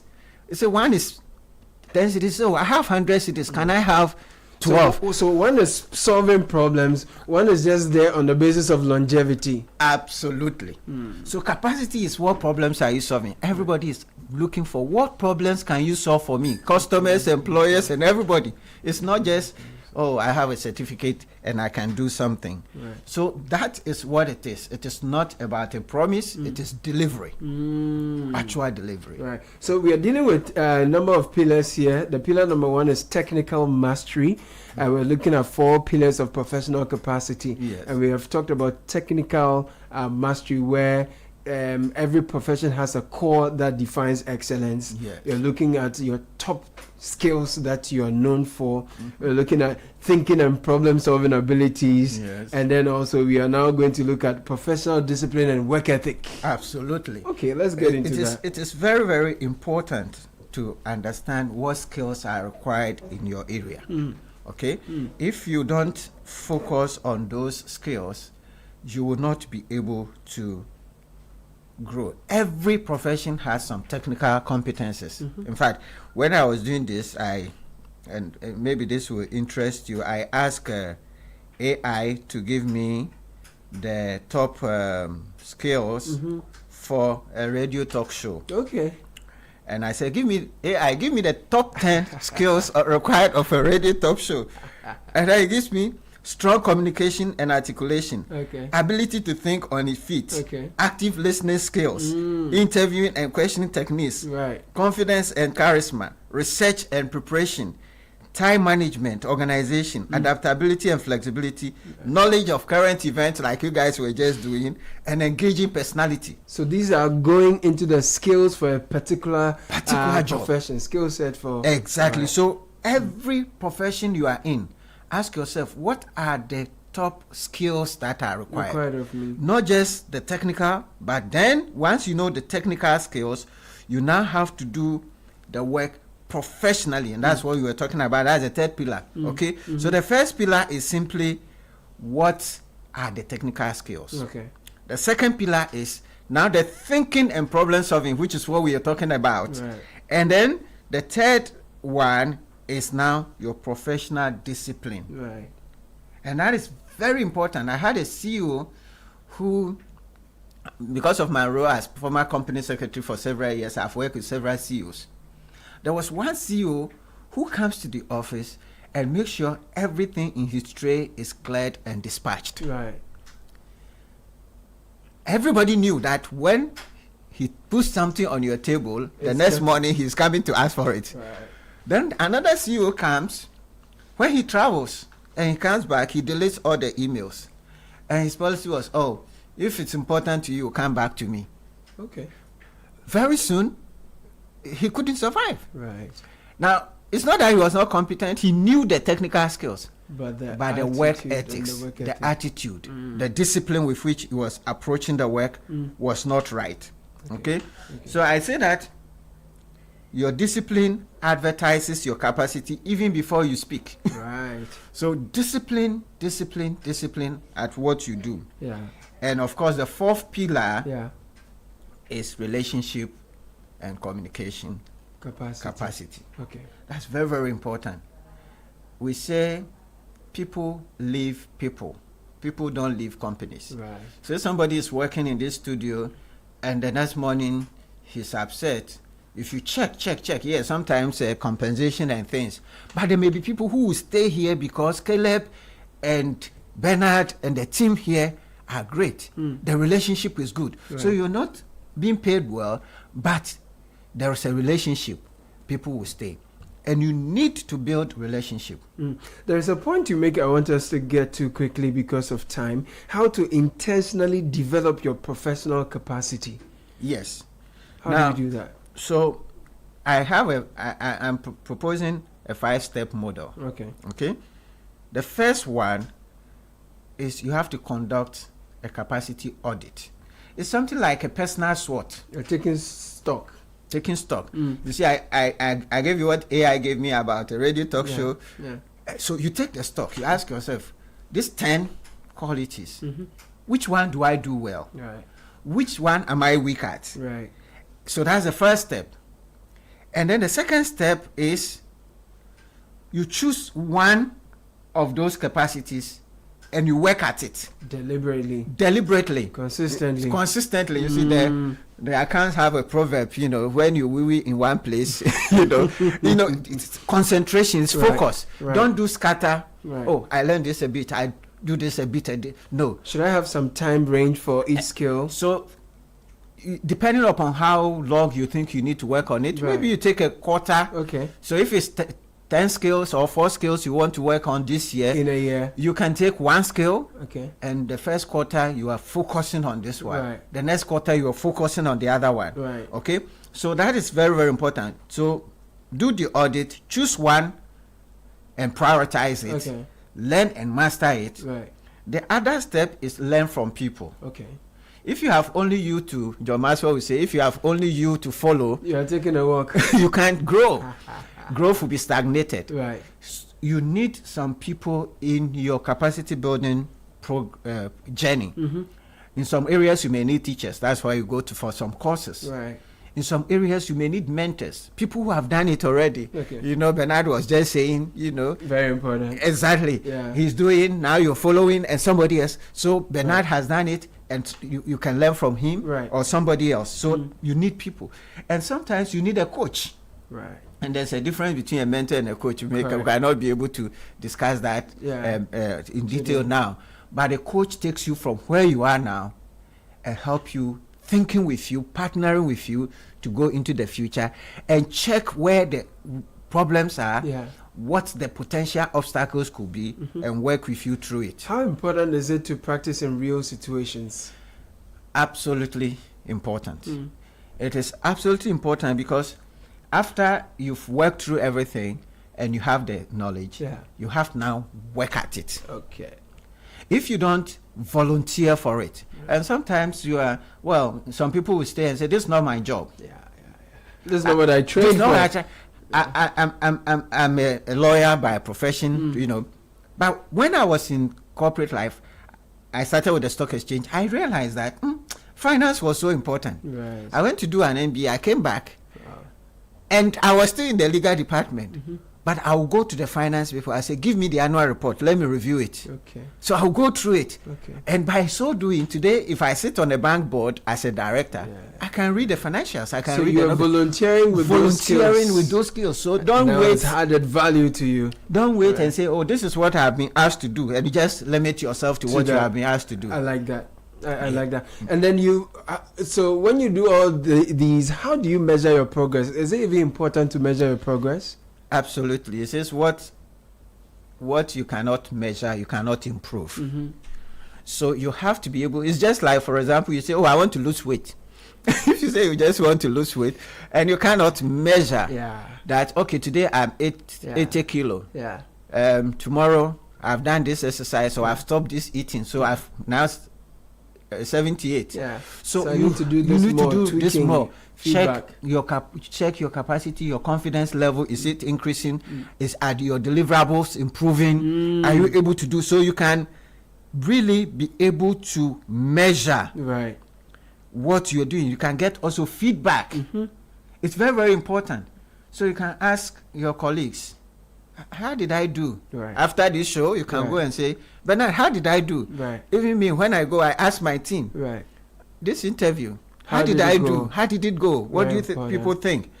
And then opportunities that you attract because of what you're doing well, people will be calling you. That's also a measure for you to know that how well how you are doing. That's very important. We are talking professional capacity building. Samuel Ayim is our guest today on Effective Living Series. He's the CEO of CTL Africa, John C. Maxwell Certified Leadership Coach and Legal Consultant. Effective Living Series is brought to you by Petra Trust and Hallmark Freight and Consultancy Ghana Limited. In the next 2 minutes, we're going to talk about some capacity killers that people should avoid. Absolutely. So let's see. Absolutely. I will summarize them very quickly for you.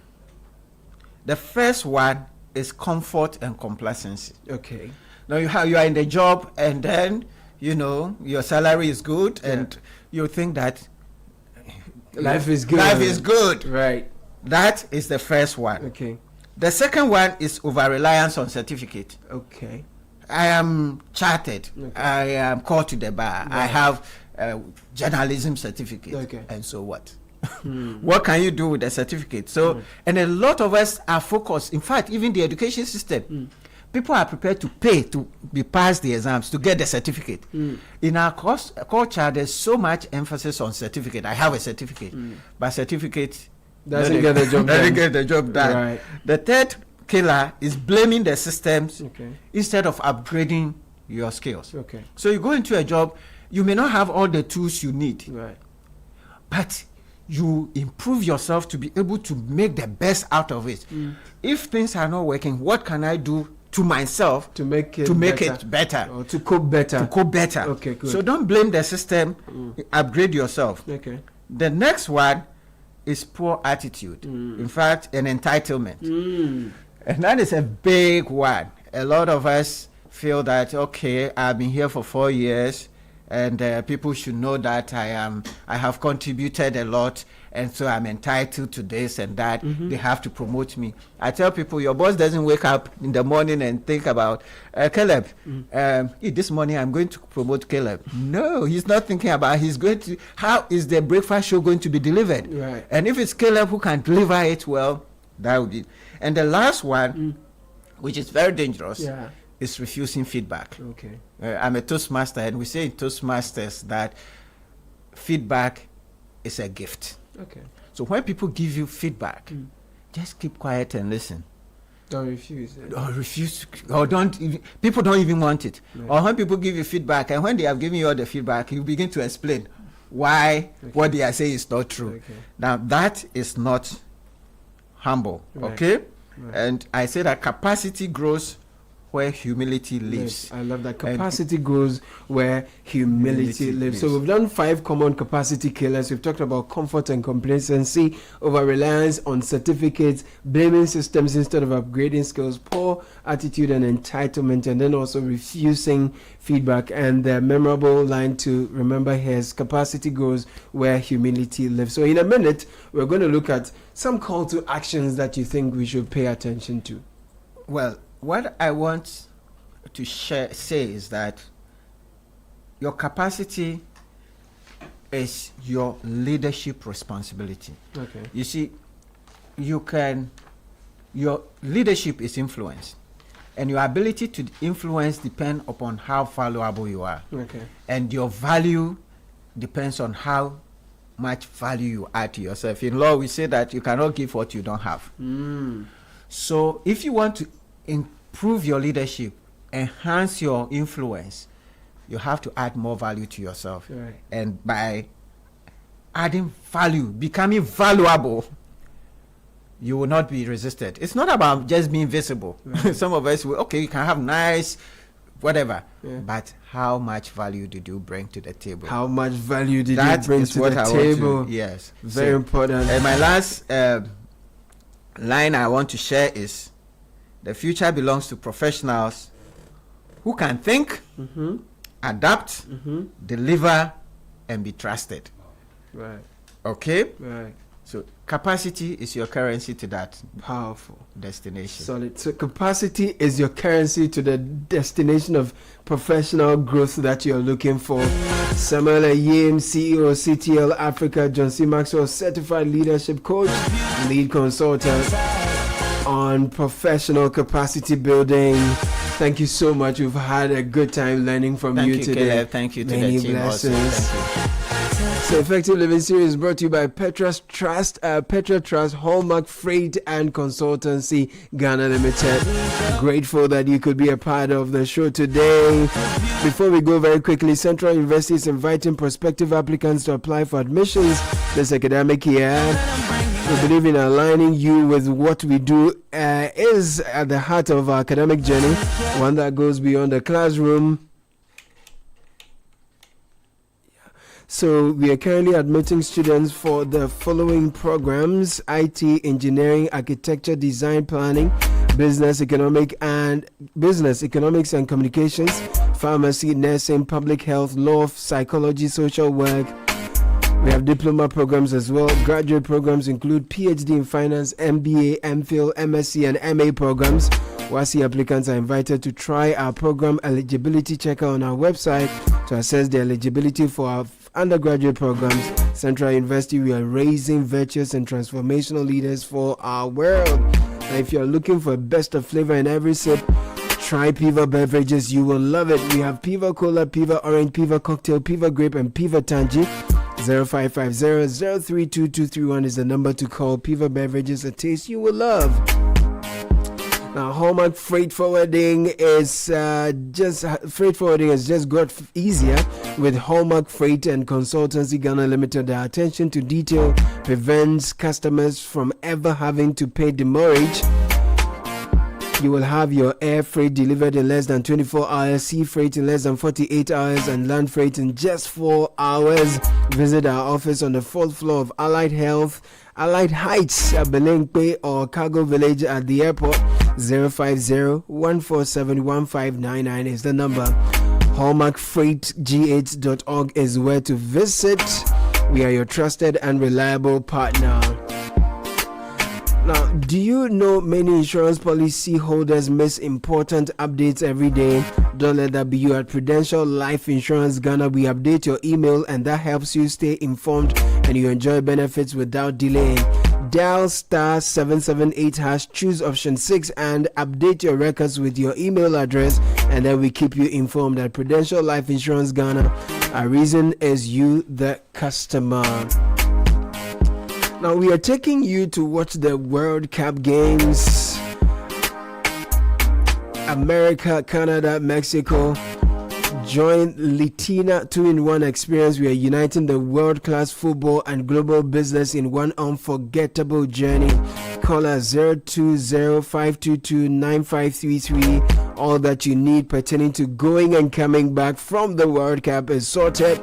Litina Travels is your gateway to 2026 global football competition.